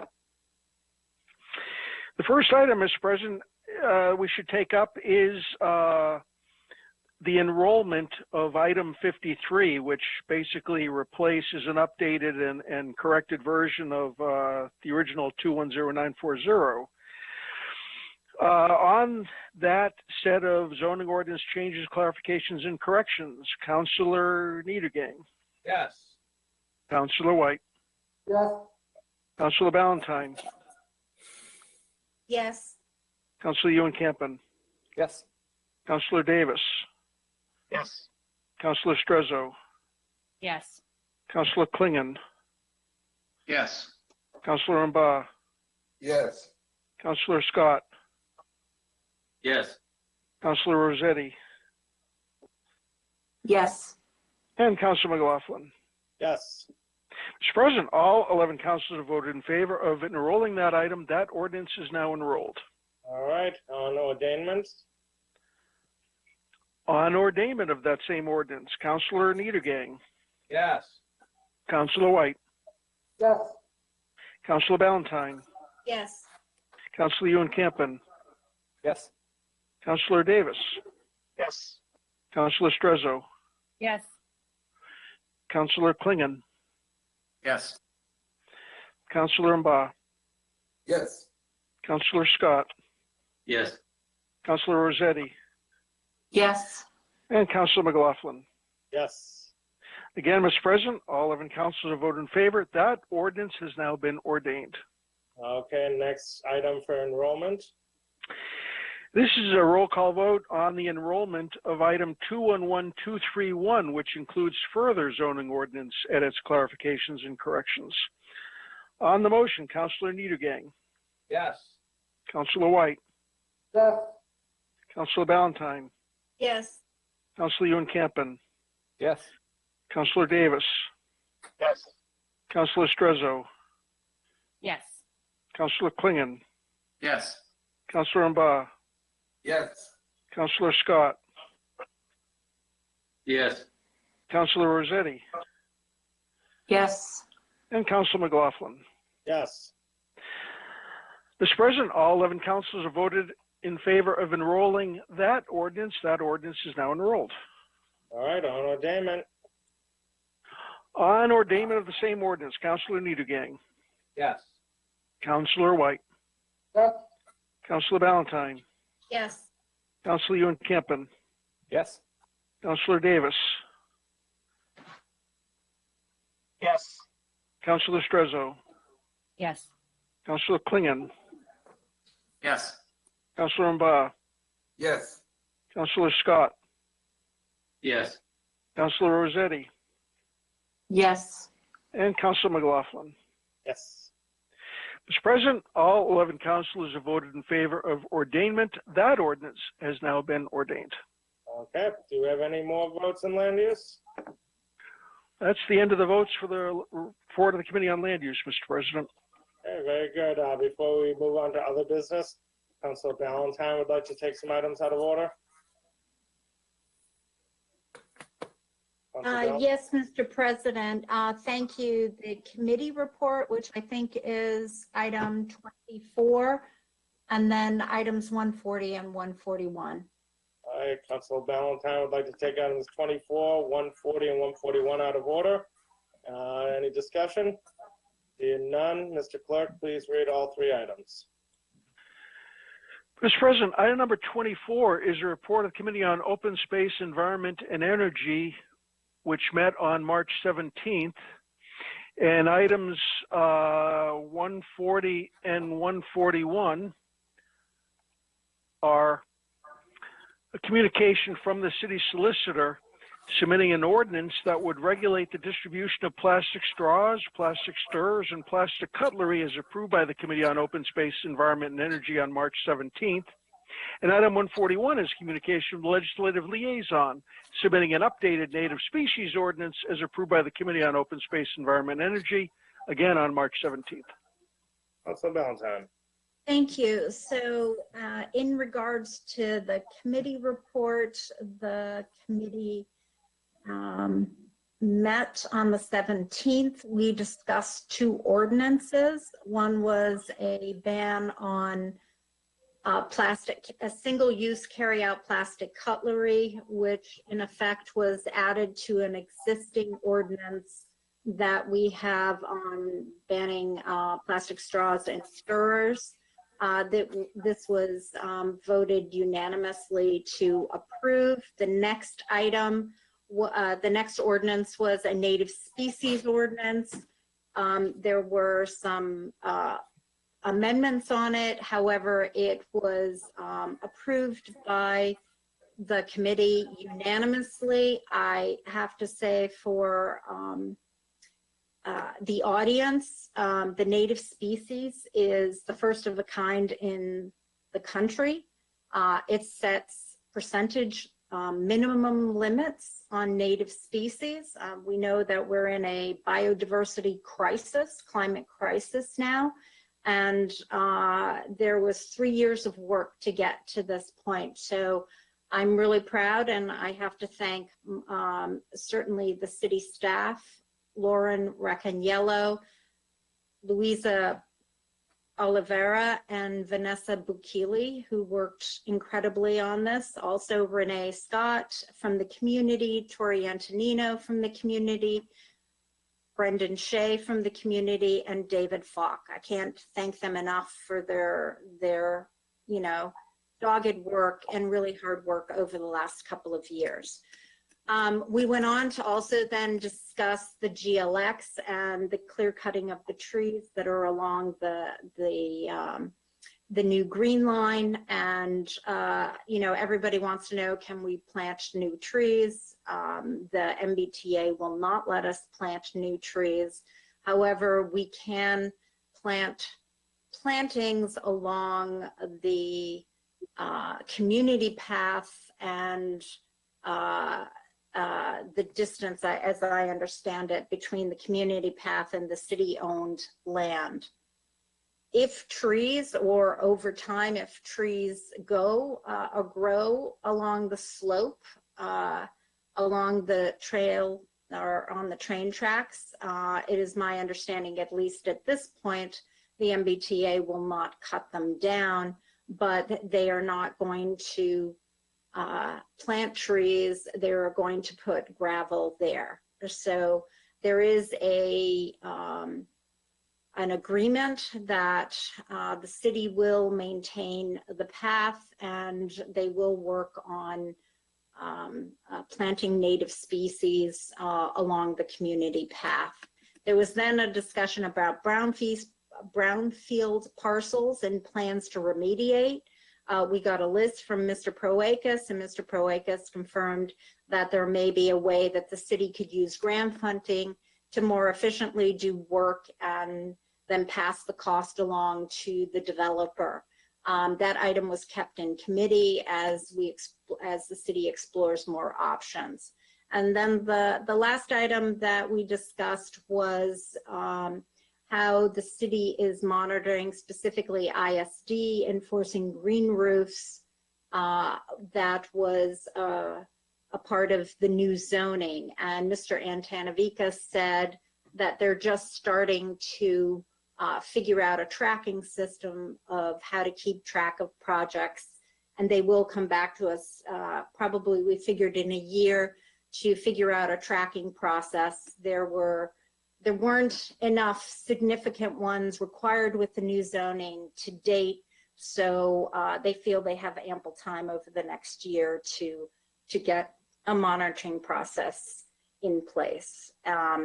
And then I would say that any further details, it's certainly there in the committee report. They can be viewed online. So I ask that the committee report be accepted as presented.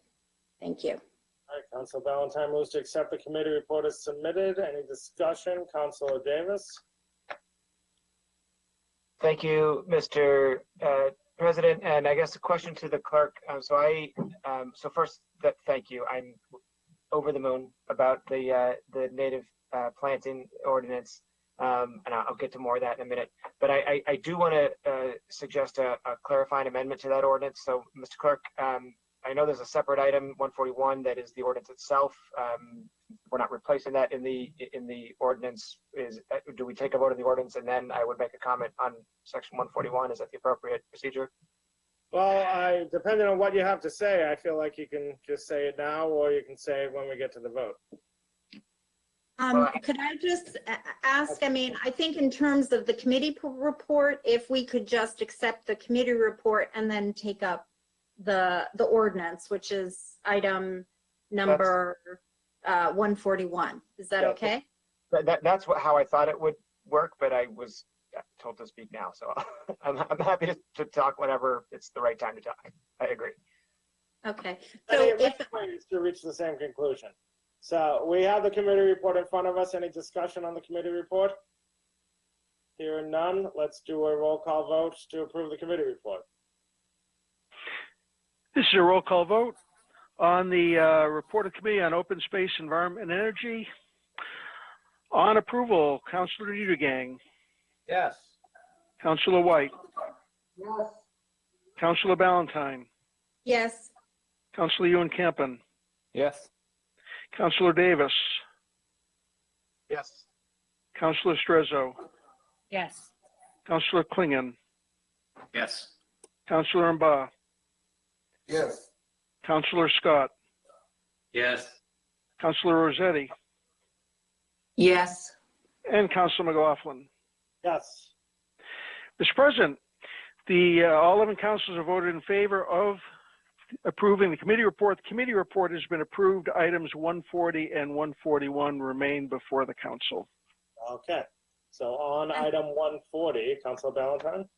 I would move to have this enrolled and ordained. Unless Okay. there's any discussion. And this is the plastic straw ordinance, correct?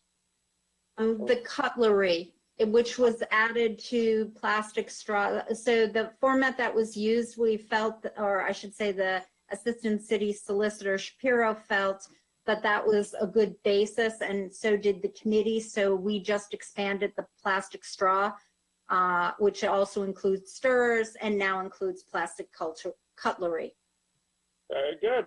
All right, on enrollment and ordainment, any discussion? Hearing none, please call the roll on enrollment. Well, Mr. President, yes, let's a roll call vote on approving the item. on approval of the plastic straws, stirrers, and cutlery ordinance. Mr. Councilor President, I Niedergang. apologize. Hey, Councilor Rossetti. My apologies to you, sir. Through you, if I may ask a question to the chair of the committee. So if I'm reading this right, there's going to be a ban on the utensils. What then for takeout meals will be distributed in place? So just so you know, we spoke to for takeout, there won't be. The assumption is that people will be it's takeout, it's at home. And there was discussion with the chamber and also with the disabilities committee, but with the chamber and also polling some of the takeout businesses that during COVID, they actually have not been, over the last year, they have not been including cutlery and takeout foods. And only if somebody asks them, so there doesn't seem to be a hardship on that item. Okay, if I may continue, Mr. President, through you. I did take out today. I had to eat in my car at a meeting before I came home for this meeting. I needed cutlery. I didn't have cutlery in my car. So would I have the option to ask for cutlery?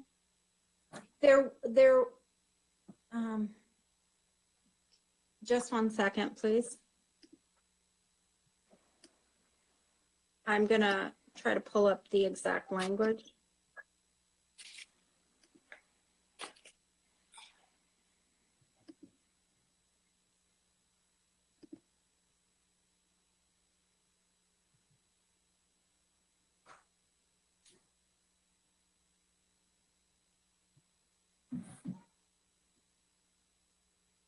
we have any further discussion while we wait?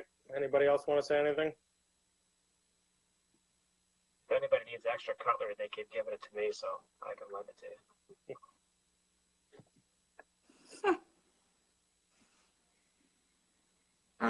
I apologize. I forget some of the details and exceptions that we put in. I guess because I guess that it was similar to what we did with the straws, that they could ask if they needed to, and that there would be a backup, but I forget the exact language, so I apologize. I did not have this open. no, as long as there's a backup, because I know with the straws, they now are given paper straws unless they need the plastic version of the straw. But with the cutlery, as long as there's a backup option, that's all I'm asking to know. I thought it was just. Through the Yes, chair, there- please. Councilor Ballantyne respond, and then I have Councilor Scott wanted to add something to this, and I see you. The language if you want, Mr. President. Councilor Ballantyne, did you have anything to say? Yeah, I'm just bringing up the language. I apologize, but we can let my colleagues. Councilor Scott? Thank you, Mr. President. I completely understand my colleague at large concern with this. Much like the plastic straw ban, there are very good reasons for using plastic straws, just as there are very good reasons for having disposable or single-use cutlery. Aside from the convenience or necessity of moving meeting to meeting, there are disability concerns, there are hygienic concerns. This was all a lot of debate the last time the plastic straw ban came around. I believe the language crafted there threads that needle as best as possible. This certainly doesn't constitute a flat ban on disposable or plastic cutlery in the city, nor should it be construed that way by our business community. It really is more of a statement of intention. Most importantly, it doesn't prevent our Council on Aging or other city agencies that are doing public events or community service from using these kind of single service cutlery or straws. But I think the point is very well made. I also think, if I may editorialize a little bit, that ultimately in terms of impact for trash and emissions, institutional uses are far greater contributors to the overall problem that we have. But given the way it's written right now, and thanks to the input from our environmentalist communities and our disability commission, I don't think this ordinance does any harm. So thank you. No, Mr. President, I see it here. It's up on the screen now. I'm satisfied with the language. I'm reading the language. If somebody requests it, they will be given it. I'm satisfied. Thank you. And Councilor Davis posted this too, except upon the request of an individual, so people can request plastic still. Any further discussion on this? Thank you. All right, so where were we on the vote, Mr. Clerk? Did we vote to approve? Mr. President, what is before the council right now is the approval of this item, which is the first step of three, first reading. All right, roll call vote on approval. On approval, Councilor Niedergang. Yes. Councilor White. Yes. Councilor Ballantyne. Yes. Councilor Ewan-Campen. Yes. Councilor Davis. Yes. Councilor Strezzo. Yes. Councilor Klingon. Yes. Councilor Mba. Councilor Mba. Yes. Councilor Scott. Yes. Councilor Rossetti. Yes. And Councilor McLaughlin. Yes. Mr. President, all 11 councilors have voted in favor of approval of that item. That item has now been approved. All right, on enrollment. On enrollment of that same ordinance, Councilor Niedergang. Yes. Councilor White. Yes. Councilor Ballantyne. Yes. Councilor Ewan-Campen. Yes. Councilor Davis. Yes. Councilor Strezzo, Yes. Councilor Klingon, Yes. Councilor Mba, Yes. Councilor Scott, Yes. Councilor Rossetti, Yes. and Councilor McLaughlin. Yes. Mr. President, all 11 councilors have voted in favor of enrollment. That ordinance is now enrolled. All right, on ordainment. On ordainment of that ordinance, Councilor Niedergang, Yes. Councilor White, Yes.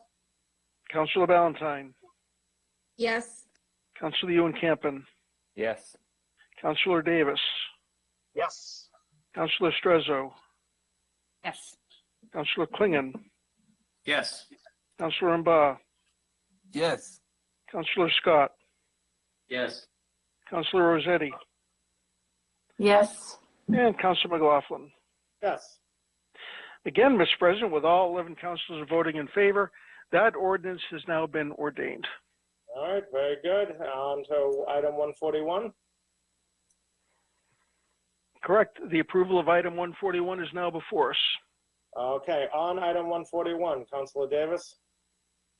Thank you, Mr. President, and thank you to Chair Ballantyne and all the people that she mentioned for moving this to this point. I am, as I said earlier, over the moon. I'm bouncing off the ceiling. I'm gonna break out a bottle of something good later.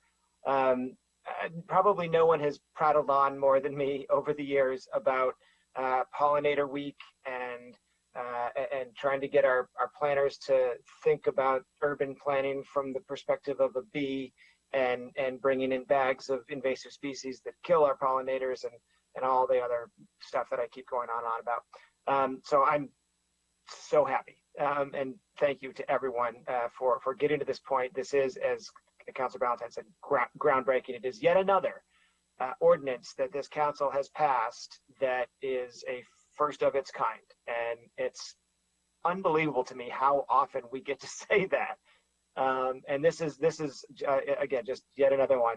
Exactly, Councilor Strezzo. Let's let the party start. So that all said, I want to make two changes. I'm only going to suggest we make one right now because Councilor Ballantyne has suggested that patience remain a virtue and that we take the win and then have the next conversation later.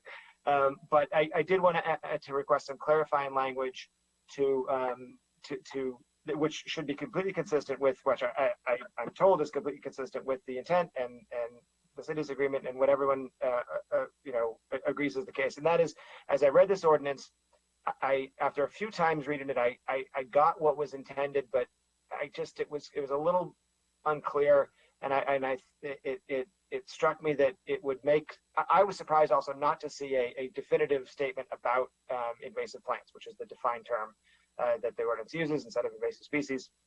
And so my request and what I'll move to do is to amend the proposed ordinance to add a new section 6 with all subsequent sections renumbered.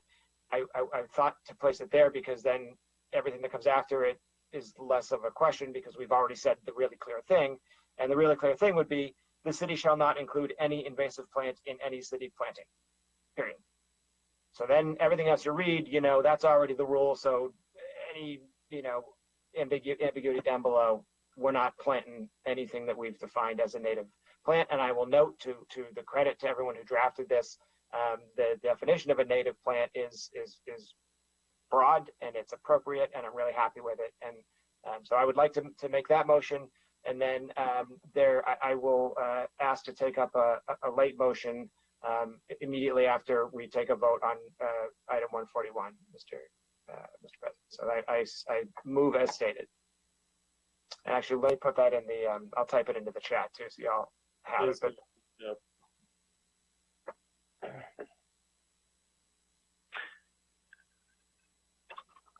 Mr. President, Mr. Clerk. if Councilor Davis can listen while he's typing, I believe I captured it. It is a new number 6, renumbering everything that follows. Number 6 being, the city shall not include any invasive plants in any city plantings.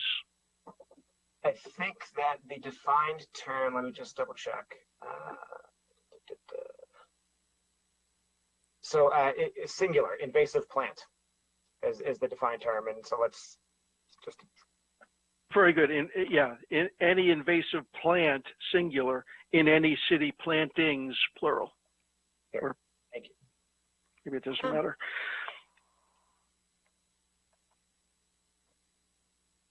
On that motion? On the well, do we have the motion down, Mr. Clerk? Yes, Mr. President, I have it. On the motion, Councilor Ballantyne. So, thank you. Could I sponsor Miss Lauren Racaniello to speak on that? Because there's a question about the numbering, and I'm not clear where we are on that. Okay. Hear no objections. Lauren, I see you're unmuted. Go right ahead.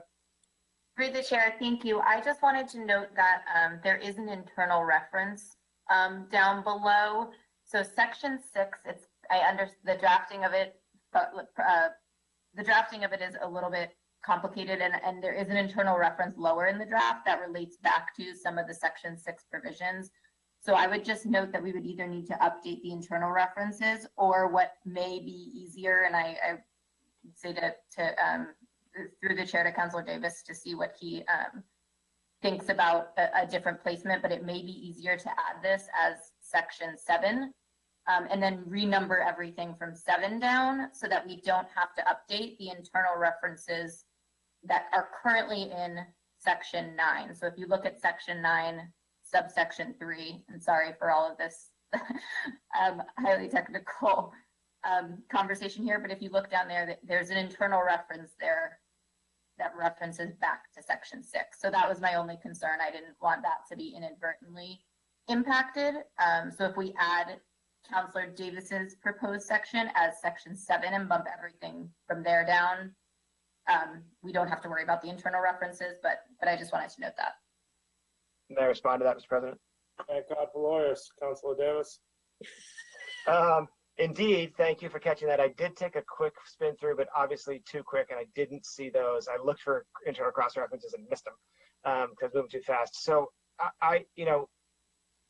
my preference would be to keep it where I proposed it, and because I think the reason I wanted it to come before 6 is because section 6, the current section 6 is where I got all tripped up on the language. So I thought if we put this clear statement before we start saying the city may plant not more than 50% non-native, non-invasive plants.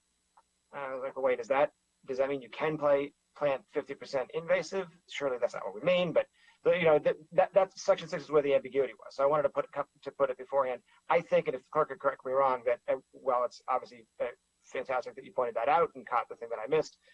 We wouldn't. I mean, I could amend the motion accordingly to renumber everything else accordingly. I think the clerk or the record keepers can do that without a vote of the council, since the intent is clear. But that was I did put it before that section 6 for a reason, just because I thought that would aid the reader in the reader's understanding best to have it come before 6. But I'm not going to go somewhere else as long as it's in there. But I think, to me, the best spot is before the current section 6. All right. The clerk says that he believes he can fix the references himself. But Councilor White, you have a comment? Yeah, I was just going to say we've done it in the past, and I agree with Councilor Davis. As long as in the text of the motion we also authorize appropriate renumbering, we're covered and the clerk can do it. So. Okay. So we're going to keep it where it is? Is that what we're doing? All right. Yeah, Mr. President, my original motion, I believe what the clerk read, did include an instruction to renumber accordingly. Okay. Any further discussion on the amendment? Hearing none, please call the roll on the amendment. There's a roll call vote on the amendment of the invasive species ordinance, adding a new section 6. Quote, the city shall not include any invasive plant in any city plantings, end quote, with appropriate renumbering. On that amendment, Councilor Niedergang. Yes. Councilor White. Yes. Councilor Ballantyne, Yes. Councilor Ewan Campen, Yes. Councilor Davis, Yes.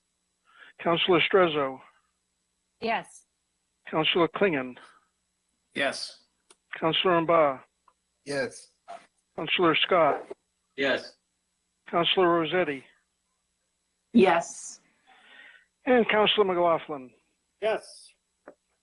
Mr. President, all 11 councilors have voted in favor of that amendment. Item 141 has now been amended and remains before us. All right, now we have the item before us. Any discussion on the item? Hearing no discussion, let's roll call for approval. There's a roll call vote on the approval of the native species ordinance as amended. Councilor Niedergang, Yes. Councilor White, Yes. Councilor Ballantyne, Yes. Councilor Ewan Campen, Yes. Councilor Davis, Yes. Councilor Strezzo, Yes. Councilor Klingon, Yes. Councilor Mba, Yes. Councilor Scott, Yes. Councilor Rossetti, Yes. and Councilor McLaughlin. Yes. Mr. President, all 11 councilors have voted in favor of approving the amended ordinance. That ordinance has now been approved. All right, now we have enrollments and ordainments. Any discussion? Hearing none, please call the roll on enrollments. On enrollment of the ordinance as amended, Councilor Niedergang, Yes. Councilor White, Yes. Councilor Ballantyne, Yes. Councilor Ewan Campen, Yes. Councilor Davis, Yes. Councilor Strezzo, Yes. Councilor Klingon, Yes. Councilor Mba, Yes. Councilor Scott, Yes. Councilor Rossetti, Yes. and Councilor McLaughlin. Yes. Mr. President, all 11 councilors have voted in favor of enrollment. That ordinance is now enrolled. All right, on ordainment. On ordainment of that ordinance, Councilor Niedergang, Yes. Councilor White, Yes. Councilor Ballantyne, Yes. Councilor Ewan Campen, Yes. Councilor Davis, Yes. Councilor Strezzo, Yes. Councilor Klingon, Yes. Councilor Mba, Yes. Woo! Councilor Scott, Yes. Councilor Rossetti, Yes. and Councilor McLaughlin. Yes. Mr. President, all 11 councilors have voted in favor. The native species ordinance has now been ordained. Hey, we passed some laws today. Councilor Ballantyne? Thank you, Mr. President. Thank you, Councilor Davis, too. I would like to actually sponsor two speakers. I would like to sponsor Renee Scott from the community and also Luisa Oliveira from the city side. I would be a fool to deny them. Any discussion? Thank you. Hearing none, let me see. I gotta unmute Renee. And I think Louisa, you should already be unmuted. I'll unmute you just in case. No, yeah, Louisa, you're unmuted. Louisa and Renee, everybody. Go. I can go, or I can defer to Louisa. Go ahead, Louisa. Okay. Thank you. Good evening, everyone. Through the chair, I'd like to really thank Councilor Ballantyne and the advocates for working with us on this. This has been a real challenging ordinance because we needed to find a balance between encouraging native species and coming up with minimums and being sure that we're held to planting native species, but also understanding the workings of a whole municipal system and how it is often very difficult to plant the right plant in the right space and facing the challenges of climate change and a shifting planting range. So I think this was a really great example of how we can get all in a room and actually come up with a consensus and something that moves everything forward. So I'm very excited to have passed this and to have worked on this. And I will also shout out to Vanessa Bukili, who worked on it with us. So, and to the advocates, to Renee, to David, and to Tori, who we spent a lot of time working on this ordinance with. So I think this is a great example of how folks can work together and get something done that is valuable for everyone and is a win-win. So I'm very proud of this.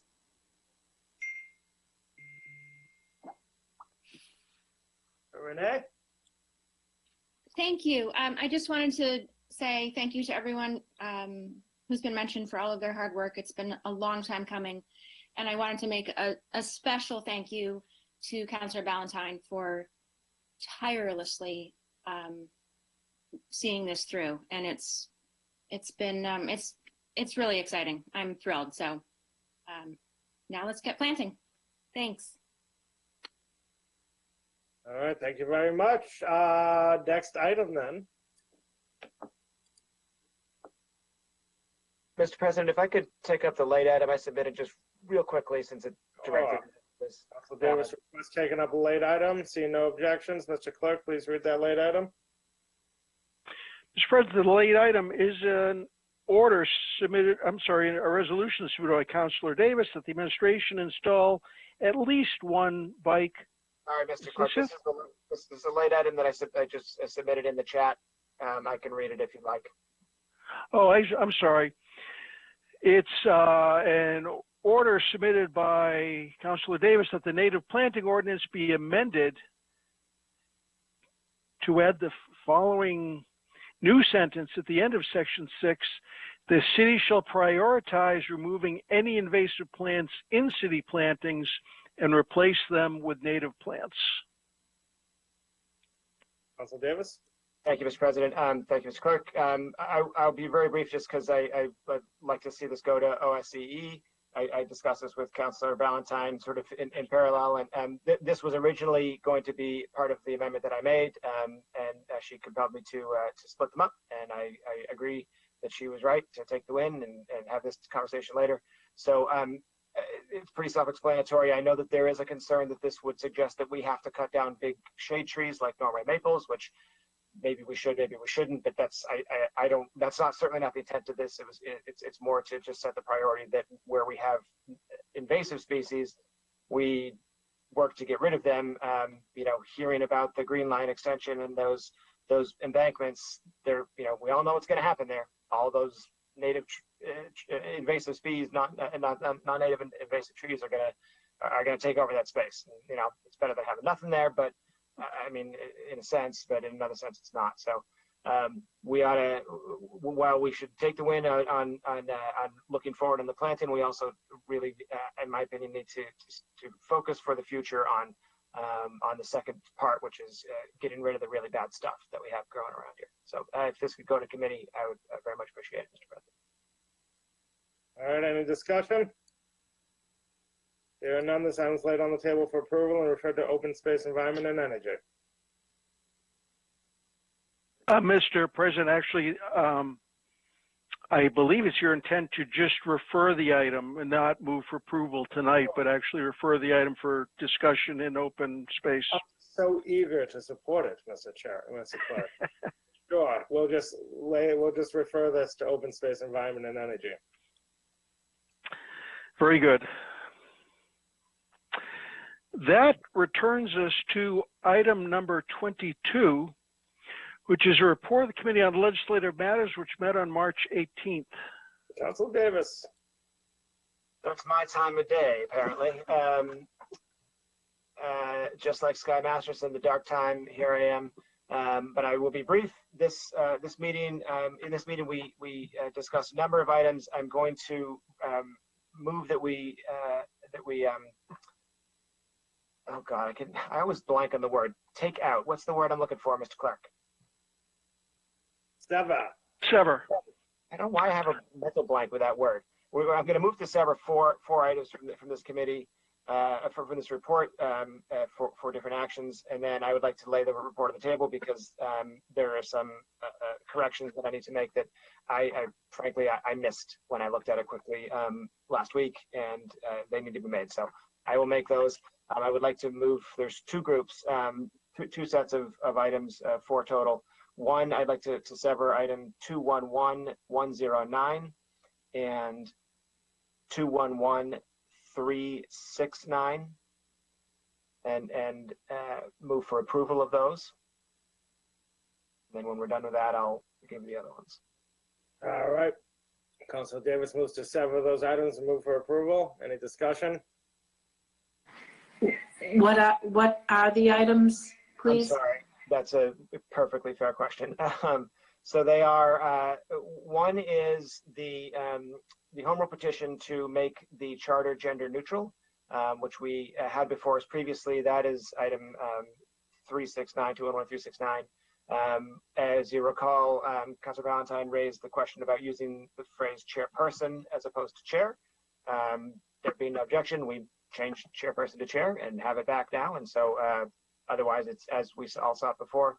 And then the other one is to, is a little more substantive. It is to change the composition of the committee that reviews the police chief. I'm trying to find it. To essentially to replace the director of multicultural affairs, of which there is not one right now, with the director of racial and social justice, of which as we learned this evening, there now is. So it's just to swap those titles in the ordinance that makes up the police chief selection. Thank you for that. Appreciate it. Okay. Both those items, Mr. President. So I guess we should do a roll call for each one separately then. Mr. President, first, there should be a roll call vote to approve severing those two items from the committee report. Okay. On severing the items, any discussion? Hearing none, please call the roll. On severing those two items, Councilor Niedergang. Yes. Councilor White. Yes. Councilor Ballantyne. Yes. Councilor Ewan Campen. Yes. Councilor Davis. Yes. Councilor Strezzo. Yes. Councilor Klingon. Yes. Councilor Mba. Yes. Councilor Scott. Yes. Councilor Rossetti. Yes. And Councilor McLaughlin. Yes. With all 11 councilors voting in favor of severing, those two items have been severed from the report and are now before the council. All right, Councilor Davis. Mr. President, move to approve the first of the two items before us. All right, Mr. Clerk, please read the first item again and call the roll.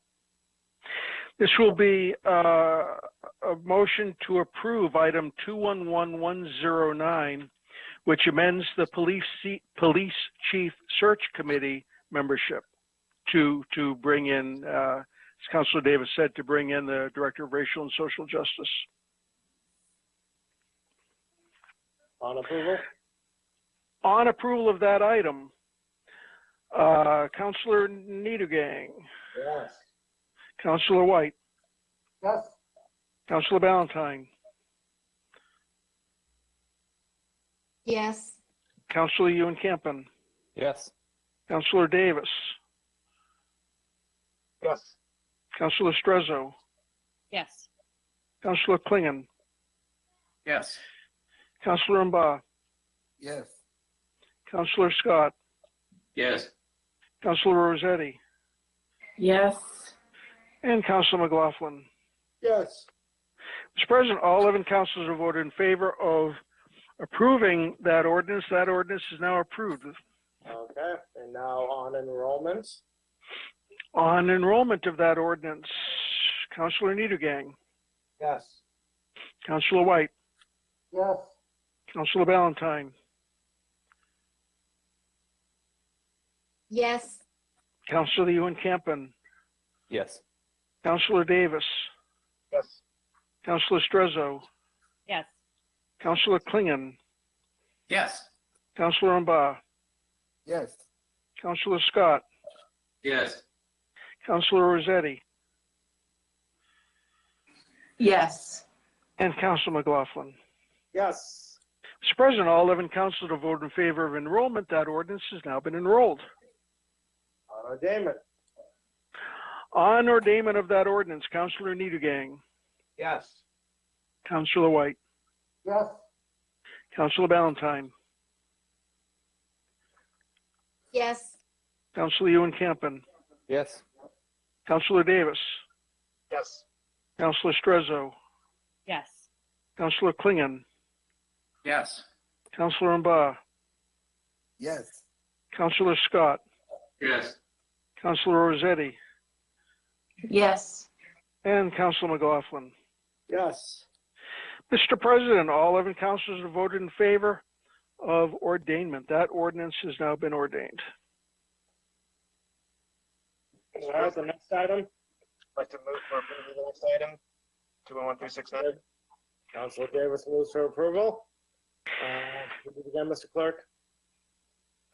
Mr. President, I would bring to the Chair of Legislative Matters' attention the item number 139 on the agenda, which is communication from the city solicitor submitting updated text for the home rule petition to create a gender-neutral city charter as approved by the Committee on Legislative Matters on March 18th.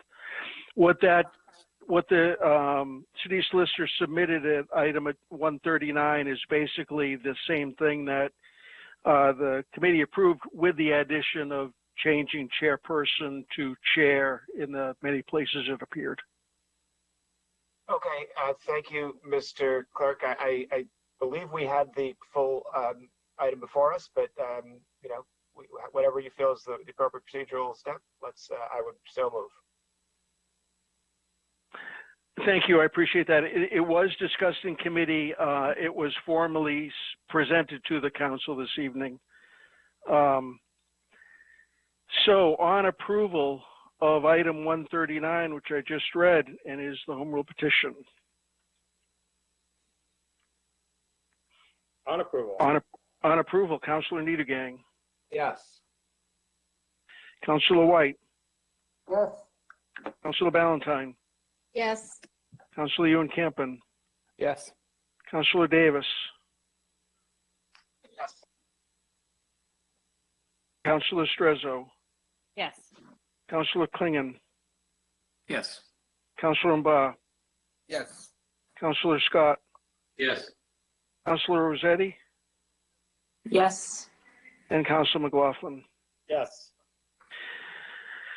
Mr. President, all members of the council have voted in favor of that home rule petition. That home rule petition has now been approved, and I thank the chair for his indulgence. Thank you. All right. Next item. Thank you, Mr. President. So I'd like to move to sever items 211318 and 211319. For the council's understanding, these are two items that relate to doing away with the reserve lists for the police department and the fire department. When we discussed these, there was a question about what would happen to folks who are currently on the list. The solicitor's office was reaching out to HRD. They had not reported back at the time of the meeting, and I'm told they have not yet. I'm told that the solicitor's office has not yet heard back, and so my intent would be to send these back to committee, although I know Councilor Scott was doing his own homework, and I see that he would like to speak. So I'd like to move to sever these items, and then they'll be before us, and perhaps that'd be an appropriate time to have discussion. All right. Councilor Davis moves to sever the two items. On that, Councilor Scott. Thank you, Mr. President, and thank you for the chair, both for alerting me to the situation and for the indulgence. So I did reach out to HRD. Point of order. I'm sorry. Point of order, Mr. President. Is this comment on just severing the items, or is this on the items themselves? Because right now the motion before us is just to sever. Point is very well taken, Mr. President. I will hold in abeyance and am in favor of severance. Okay. All right. Thank you. All right. Any discussion on severing the items then? Hearing no discussion, please call the roll call on severing. This is a roll call vote on severing those two items, 211-318 and 211-319 from the committee report, so they're before this council this evening. On severing, Councilor Niedergang, Yes.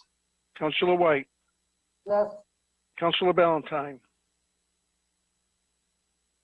Yes. Councilor Hewen-Campen, Yes. Councilor Davis, Yes. Councilor Strezzo, Yes. Councilor Klingon, Yes. Councilor Mba, Yes. Councilor Scott, Yes. Councilor Rossetti,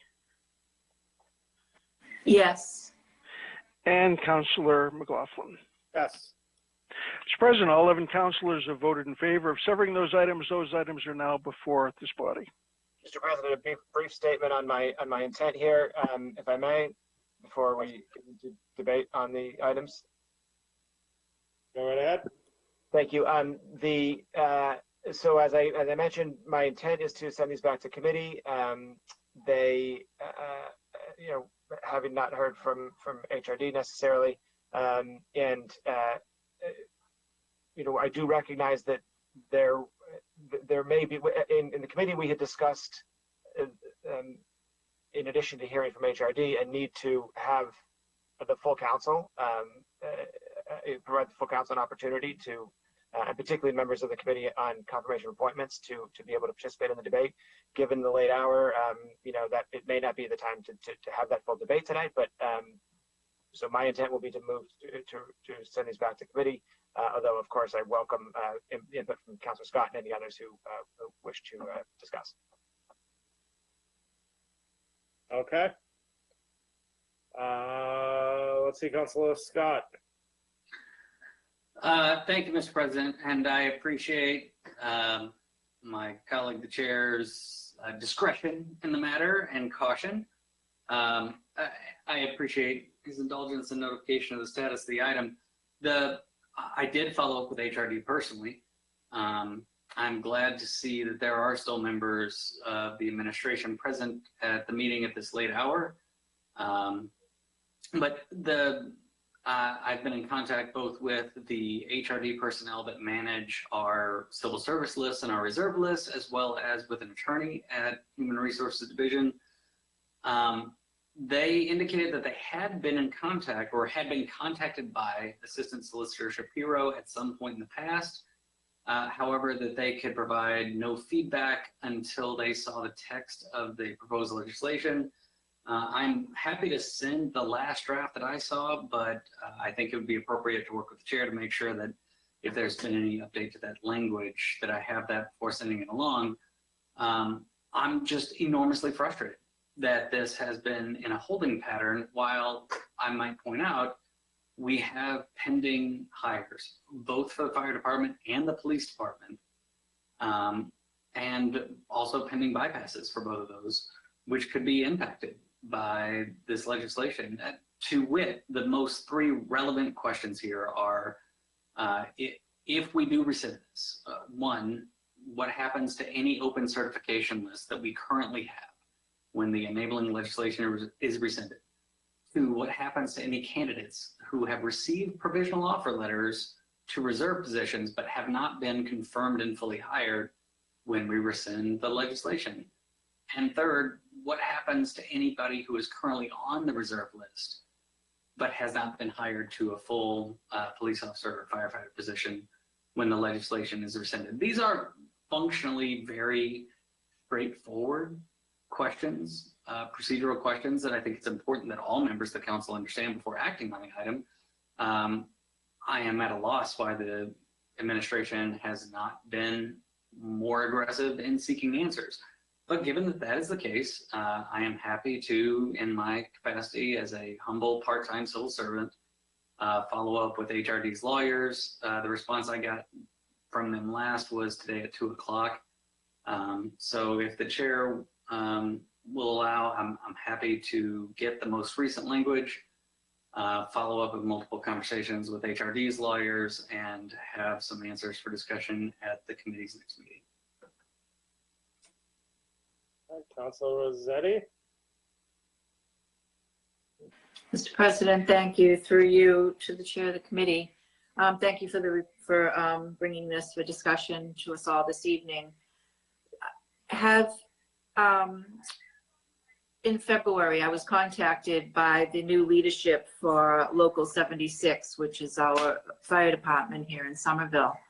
And they just really wanted to chew fat with, different issues and sort of introduce themselves to me. And we went over a number of items, and one of which that they raised was about the reserve list and their opinion on that. I encouraged them to reach out to yourself as chair of the committee that it sat in, as well as members of the committee, if they had a strong opinion. So I guess my question to you is, did they reach out to you, or were they part of the dialogue in your committee? Councilor Davis. Thank you, Mr. President. Through you to Councilor Rossetti. Yes, indeed. Actually, President McLaughlin had put me in touch with the president of that union, and I sponsored him to speak. And so he expressed the concern that he shared with sort of how the list has been used in the past. He specifically noted the 26-person deep episode, but did also convey that there might be some utility to having a more contained list, and there was some discussion about the extent to which we can contain it. Those questions the solicitor's office was not able to speak to, the degree to which we have that capacity, although to some extent the statute seems pretty clear to me. The thing that was hanging over us was that the solicitor's office reported to us that they had not heard back from HRD. So I'm hearing from Councilor Scott for the first time tonight that there seems to be a discrepancy between what he reports and was told by HRD and what the solicitor's office represented at the meeting. I don't know how to reconcile that discrepancy, and I'm happy to, we can hash through all of the issues here tonight. The mayor has been pointed out. The mayor put in a letter that Councilor Scott called it a pinky promise to not use reserve lists anymore.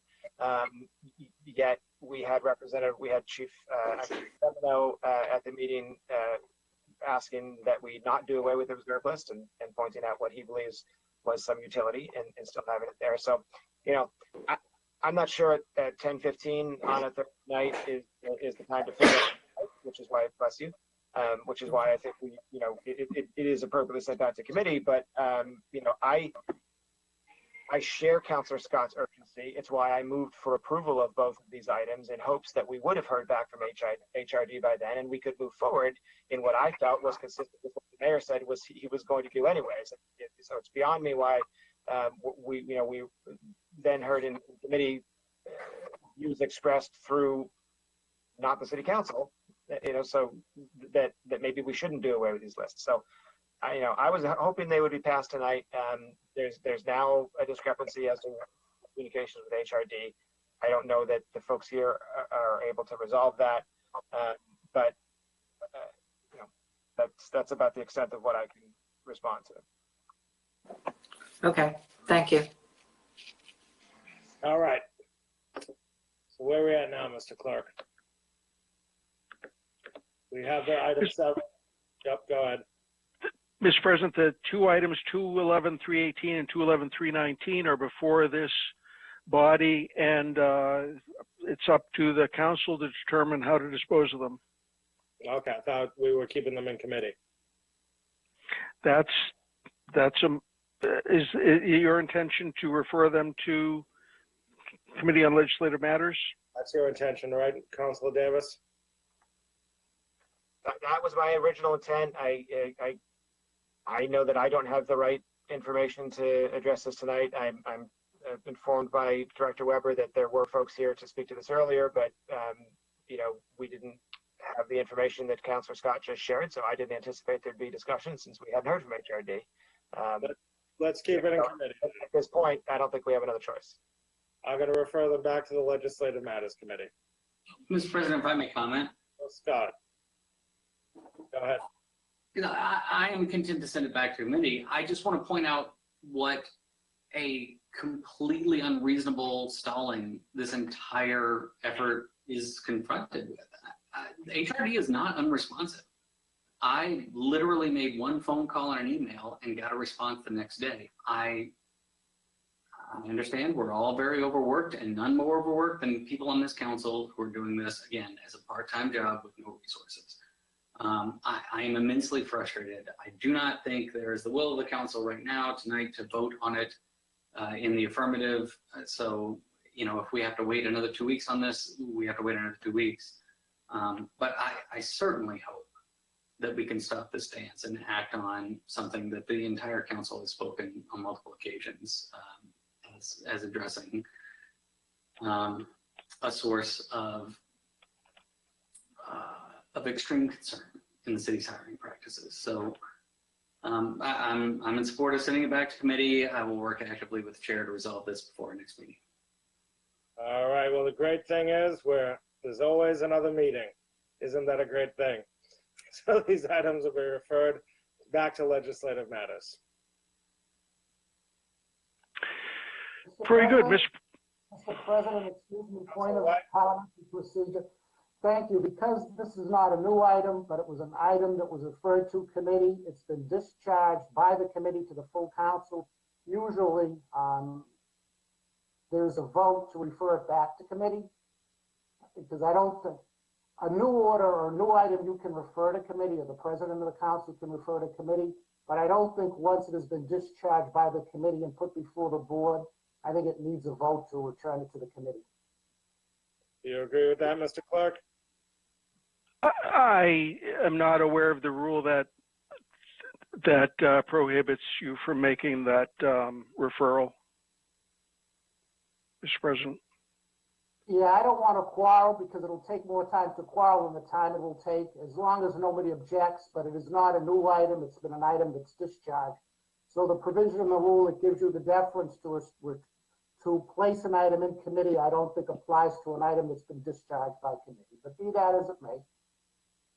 Does anyone object to the union of these items to this committee? Speak now, if never hold your peace. Hearing no objections, these items are referred to legislative matters. Mr. President, that brings us to item number 23, which is a report of the Committee on Legislative Matters, which met as Committee of the Whole on March 24th. Before we get that, some more house cleaning. Item number 52 is going to be laid on the table and placed on file. Yes, laid on the table, placed on file. Councilor Davis. Thank you, Mr. President. I'm back. We're almost a couple of deals before dawn. This meeting happened last night. As such, I'd like to lay the minutes on the table so that I can make sure that we got them right. I didn't have any time today to look at them, but I would refer folks to, this was the first meeting of or the first sort of public meeting of the civilian oversight process. So the good news is the whole thing is recorded, and folks can go to somervillema.gov/civilian oversight and see all of it. And that's it. So, but I would like to lay the report on the table, Mr. President, so I can make sure that the minutes are accurate and appropriate, which the draft that I had was not quite. Okay, this item is laid on the table. Item 25 is a report of the Special Committee on Rules, which met on March 22nd. The king of the rules, Councilor White.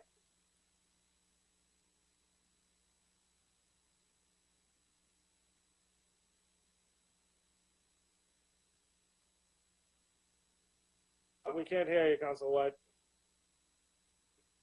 Well, thank you, Mr. President. Due to popular demand, the Rules Committee returned from its 2.5-year hiatus, dusted the cobwebs off the rules of the City Council, and got down to business. So we met on March 22nd with myself presiding and Councilors Rossetti and Davis in attendance.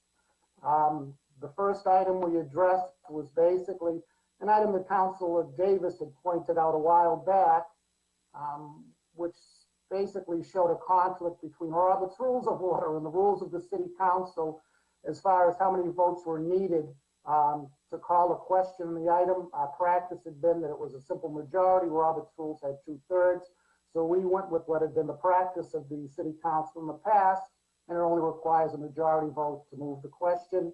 The other item had to do with open meeting law compliance with regard to executive session minutes, which is an item close to all of our hearts. But anyway, what we're addressing is the procedure, and people should think, members of the council should think about this, because there are going to be a couple of options presented that exist. One of them is just to designate the president or the chair of the committee to approve the minutes. Another one would be when the committee meets in executive session, at that point to decide whether it wants to meet again to review the minutes to make sure it's accurate, or again to delegate it to the chair, or basically to allow the chair to do it unless a member raises a question within a certain period of time to go over the minutes. So those are the three things that are pending there. I am going to point out that the referral to the committee only addresses firm procedures regarding executive sessions to ensure compliance with the open meeting law. We've actually gone beyond that in our discussions. And one of the things we'll deal with our supplemental agenda that we've been practicing, God knows, for a number of years. It appears that the practice that we have may violate the requirements of the open meeting law due to a recent ruling by the AG's office. So we're going to be going into detail with that. And I just want to make sure that I have the permission of the city council to take that up under this item number. Otherwise, a new item number would have to be submitted. So I ask that the report be accepted. The rule itself amendment will require a 2/3 vote. And on the committee report, Councilor Ewan Campen. Thank you, Mr. President. Through you, I just had a question. One of the more controversial rules, something I know we've all gotten hundreds of emails on, is if an item has been discharged from a committee and comes to the full council and then we want to send it back to that committee, whether we need a roll call vote for that. I'm just curious if the Rules Committee is kind of ready to tackle more controversial issues like that one. Well, I think we're going to have to poll the city because it is such a fundamental question. But under Robert's rules, you're required, I believe, to take a vote to refer it back. But we may deal with that, in fact, when we meet again, especially if Councilor Ewan Campen wants us to take a very hard look at it. Thank you. Well, if I have my way, we'll never meet again in person, so we'll have to deal with this problem as soon as possible. Any more discussion on the committee report? Hearing none, roll call vote on approval of the minutes. Oh, yes, approval of the minutes. Is there a roll call vote on the approval of the report of the Special Committee on Rules just presented? Councilor Niedergang. Yes. Councilor White. Yes. Councilor Ballantyne. Yes. Councilor Ewan Campen. Yes. Councilor Davis. Yes. Councilor Strezzo. Yes. Councilor Klingon. Yes. Councilor Mba.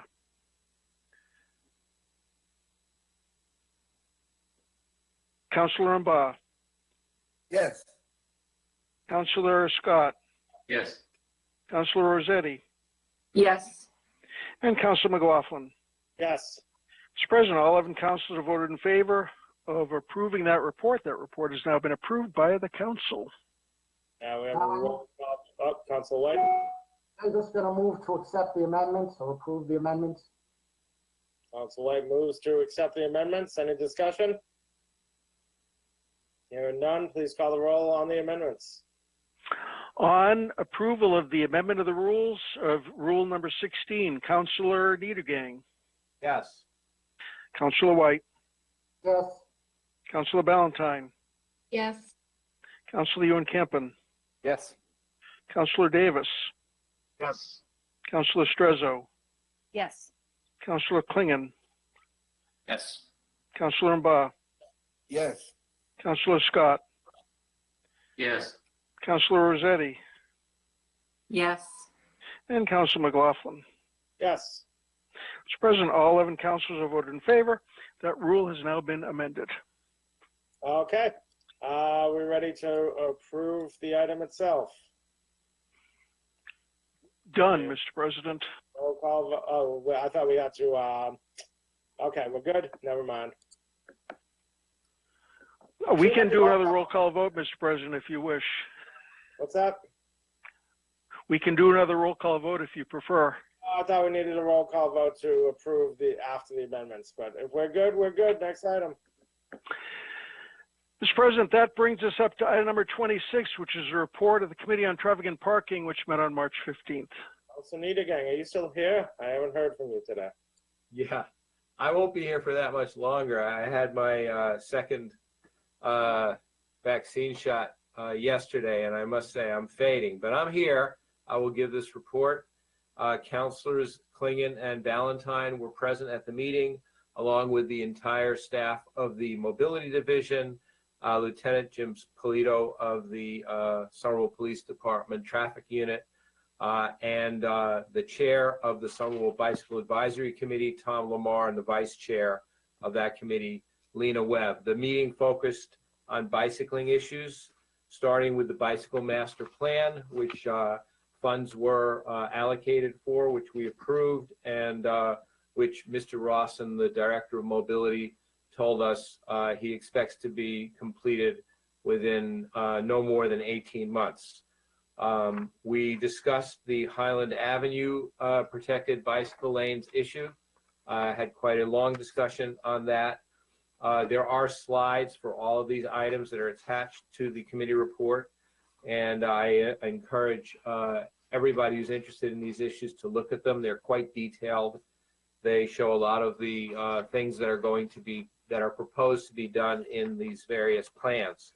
So we discussed the Highland Avenue protected bicycle lanes, which are part of the Spring Hill Sewer project. And then we discussed the College Avenue Holland Street project, again, with very detailed slides that present exactly what the administration is proposing to do in terms of pedestrian safety, bus, bike lanes. We also had a very brief discussion of bike lanes in East Somerville on Broadway, and discussed a couple of dangerous intersections, primarily the Woods Avenue Route 16 intersection, which sadly there's really no new news on, just that DCR will be doing some planning for a crosswalk there, but it may take 2, 3, or 4 years before anything gets done. Incredibly frustrating there. And on the Willow Beach Elm intersection, a major concern of Councilor Davis's and mine, there were some flex posts installed, and the Mobility Division will be working with their counterparts in Cambridge for a more robust and permanent solution in the coming year. So that is my report, and I ask that it be accepted as submitted. All right, any discussion on the committee report? Hearing none, this committee report is laid on the table for approval. Mr. President, we move to item 27, which is a request of the mayor requesting the appropriation of $1,005,971.23 from the CPA Community Housing Reserve Fund to the Affordable Housing Trust Fund for the fiscal year 21 community housing allocation. All right, Councilor Scott, are there any items here that we're not referring to the Finance Committee? Well, Mr. President, you know what? Actually, I would recommend approving 37, 38, 38, 39, 40, and 41. These are all prior year invoices of less than $1,000 for very routine functions. So if we could approve 38 through 41 tonight, I'd move for approval of those. For the remainder, I would move that they be sent to committee. Okay, so this item is going to be referred to the Finance Committee. Then Councilor Scott moves to waive the readings of items number 28 through 41, with the exception of 38, 39, well, 28 to 38. We'll do that. And 28 to 38 referred to the Finance Committee. 37. 37, yes, thank you, 37. All referred to Finance.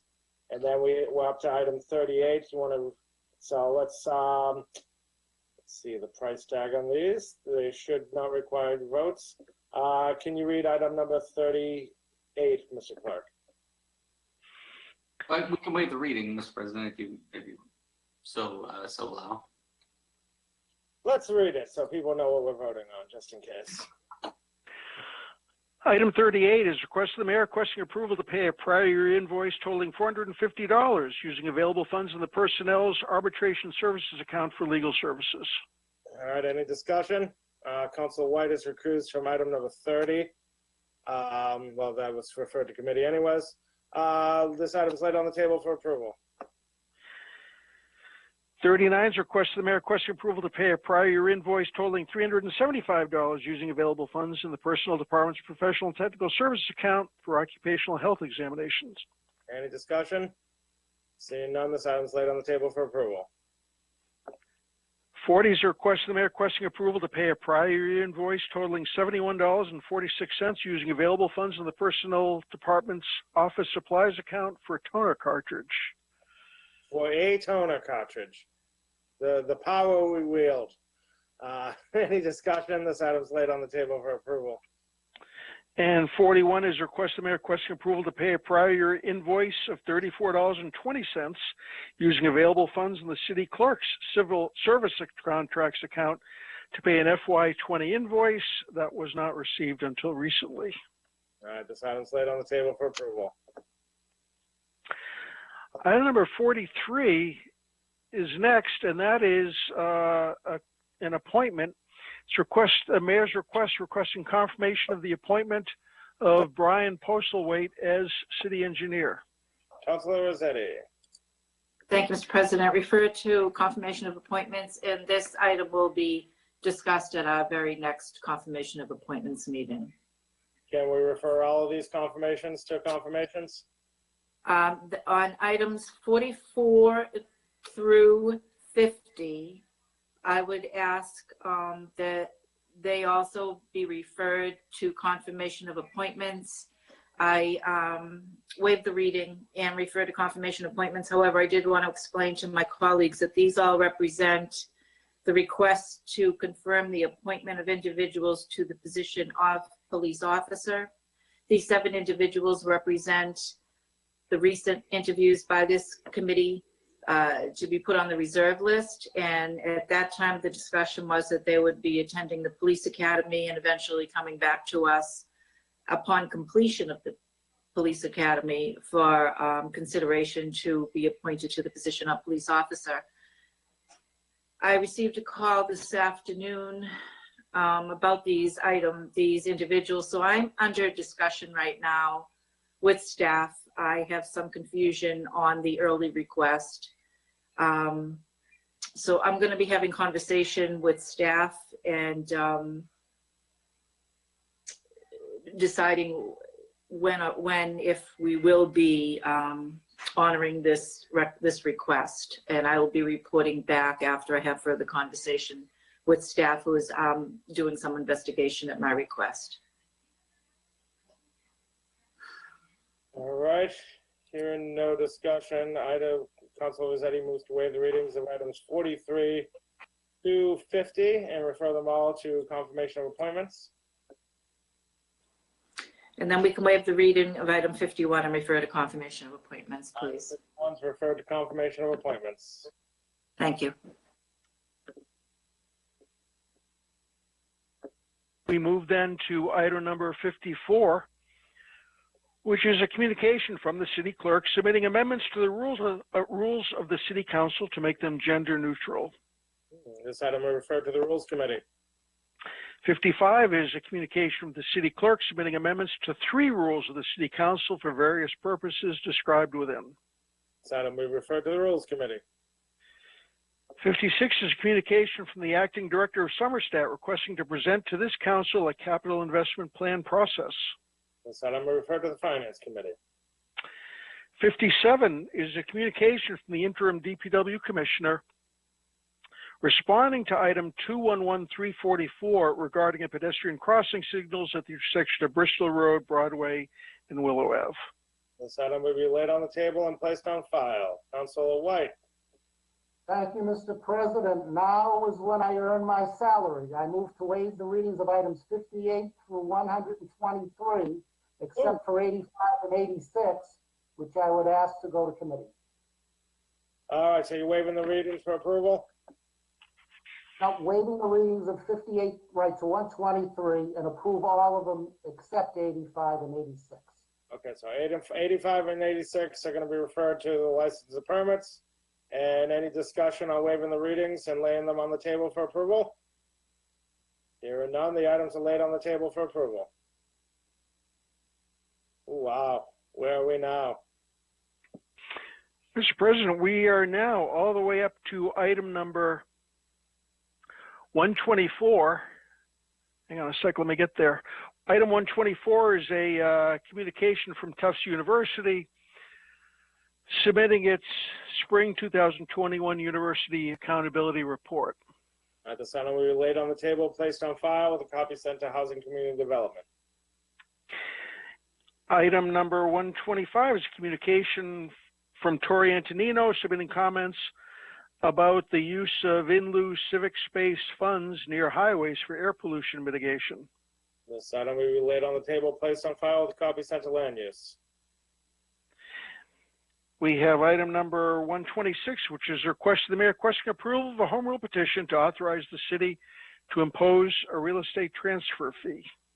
So just so people know this is essentially the same home rule petition. This is the same home rule petition that we previously voted on and approved.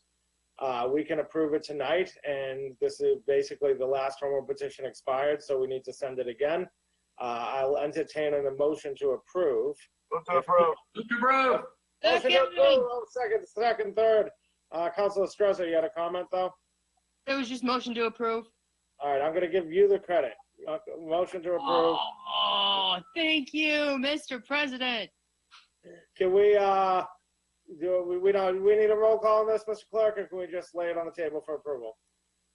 Mr. President, this is a home rule petition. There should be a roll call vote. Okay, let's do a hearty roll call vote to fight for the transfer fee. This is a roll call vote on the approval of a home rule petition to authorize the city to impose a real estate transfer fee. On the home rule petition, Councilor Niedergang. Yes. Councilor White. Yes. Councilor Ballantyne. Yes. Councilor Ewan Campen. Yes. Councilor Davis. Yes. Councilor Strezzo. Yes. Councilor Klingon. Yes. Councilor Mba. Yes, and thank you to Councilor Strezzo for approving. All of us. Woo. Councilor Scott. Yes. Councilor Rossetti. Yes. And Councilor McLaughlin. Yes. Mr. President, with all 11 councilors voting in favor, that home rule petition has been approved. All right. Next item. Next, we move to item. Mr. President, I would move to waive the readings of 127 through 135 and also 137 and refer all of those to committee. For information, these are funding requests that came in only a couple hours before a meeting, but at this point that makes them quite old. I would draw my colleagues' attention to the fact that there are 8 non-union positions, managerial positions being requested to be created by the administration, which would be about 20% of the unfilled union positions we currently have in the city and would increase our vacancies in the city by 10% as well as our salary burden. So I'm sure we'll hear very good arguments from the administration. The administration was not prepared to discuss them with me as chair of finance prior to the meeting. And currently there is nobody here from the mayor's office to discuss them. So I would ask that all of those items be sent to committee. And then after that's allowed, I will go to 136. Okay, Councilor Scott moves to waive the readings of all these and refer to the Finance Committee. These all refer to finance. I just want to make a clarifying point. Just so people know, I do try to get city staff out of here by around 10 o'clock. It's 10:40 now. People ask for my permission to leave on the assumption that this would all go towards committee. So we can have hearty discussion in the committee, in the Finance Committee. Councilor Strezzo, you had a comment? Thank you. It's more of a question. I think I forgot to help, spell comments at 10:40. Is number, which one? 136? Is that included in the lump to go? Okay, it's not. Okay, it's on the screen. That's not right now. Got it. Thank you. All right. So all those items are referred to committee. And please read item number 136. Item 136 is request of the mayor requesting acceptance of a $42,500 grant with no new match required from the Metropolitan Area Planning Council to the Council on Aging for taxi transportation for seniors. Councilor Scott. Thank you, Mr. President. Even though this item was not presented to us before the actual start of this meeting, I have used the last 220 minutes to review it. There is no match required. I would encourage approval this evening. All right. Councilor Scott moves to approve. Any discussion? Hearing none, this item is laid on the table for approval. Mr. President, that brings us down to item number 142, which is communications submitted by Harvard University submitting its spring 2021 University Accountability Report. All right, this item is laid on the table, placed on file with a copy to Housing Community Development. Mr. President, I am only aware of one late item, and that is a resolution submitted by Councilor Davis that the administration install at least one bike parking corral in Ball Square. Councilor Davis. Thank you, Mr. President. Only to clarify, that should be from Councilors Davis, Niedergang, and Rossetti, and if that could be placed on file, unless anyone else wants to sign on, that'd be good. I'll sign on, sure. And Councilor Strezzo as well. All right, any discussion? Quick question. Councilor Strezzo, or was that Rossetti? Rossetti, I'm sorry. I just want to be sure, a late item where it's not posted publicly, does the clerk then send a communication to the administration for this late item so they're aware it was an item of request? Certainly, yes. All items that are acted on by the City Council get forwarded. And if I could, Mr. President. Yes, Councilor Davis. Briefly, so just since it's come up, the administration is aware of this request. It came from the Ball Square neighborhood group. You know, this is a backstop to their request that they've made, and the council, the administration has already indicated that they're looking at it. It's on their list, so hopefully we'll see something happen soon. Very good. Any further discussion? Hearing none, this item is laid on the table and placed on file. Laid on the table for approval, Mr. President? Councilor Davis said it placed on file. That's why I said that, but we can lay it on the table for approval. Whatever y'all think's good with me. There we go. I'm sorry. Laid on the table for approval. Mr. President, just two comments on that. One is I'm sorry that I missed Councilor Davis's recommendation, and two, I'm sorry that I missed the co-sponsors that Councilor Davis did include in the item when he submitted it. I just missed them when I read it. Councilor Davis? Apology accepted. The whole council would like to stand around and say, get out of here. All right. All right. Mr. President, there are no further items before the City Council this evening. It's 10:45. It must be my birthday if we're getting out this early. Let's pull up all the items laid on the table and do a roll call vote. Mr. President, it appears to me that we have a roll call vote coming on the approval of items 3 through 8, 10 through 16, 18 through 20, 26, 38 through 41, 58 through 84, 87 through 123, and late items submitted by Councilor Scott and Councilor Davis. And placing on file items 9, 17, 52, 57, 124, 125, and 142. All right, let's call the roll. On that motion, Councilor Niedergang. Yes. Councilor White. Yes.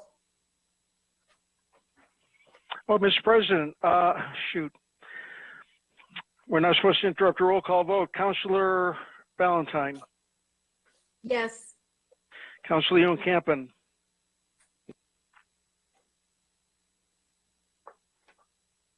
Counselor Ewan-Campen, Yes.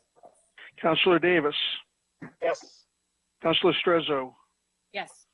Counselor Klingon, Yes. Counselor Mba, Yes. Counselor Scott, Yes. Counselor Rossetti, Yes. and Counselor McLaughlin. Yes. Mr. President, that motion was approved 11-0. All councilors voting in favor.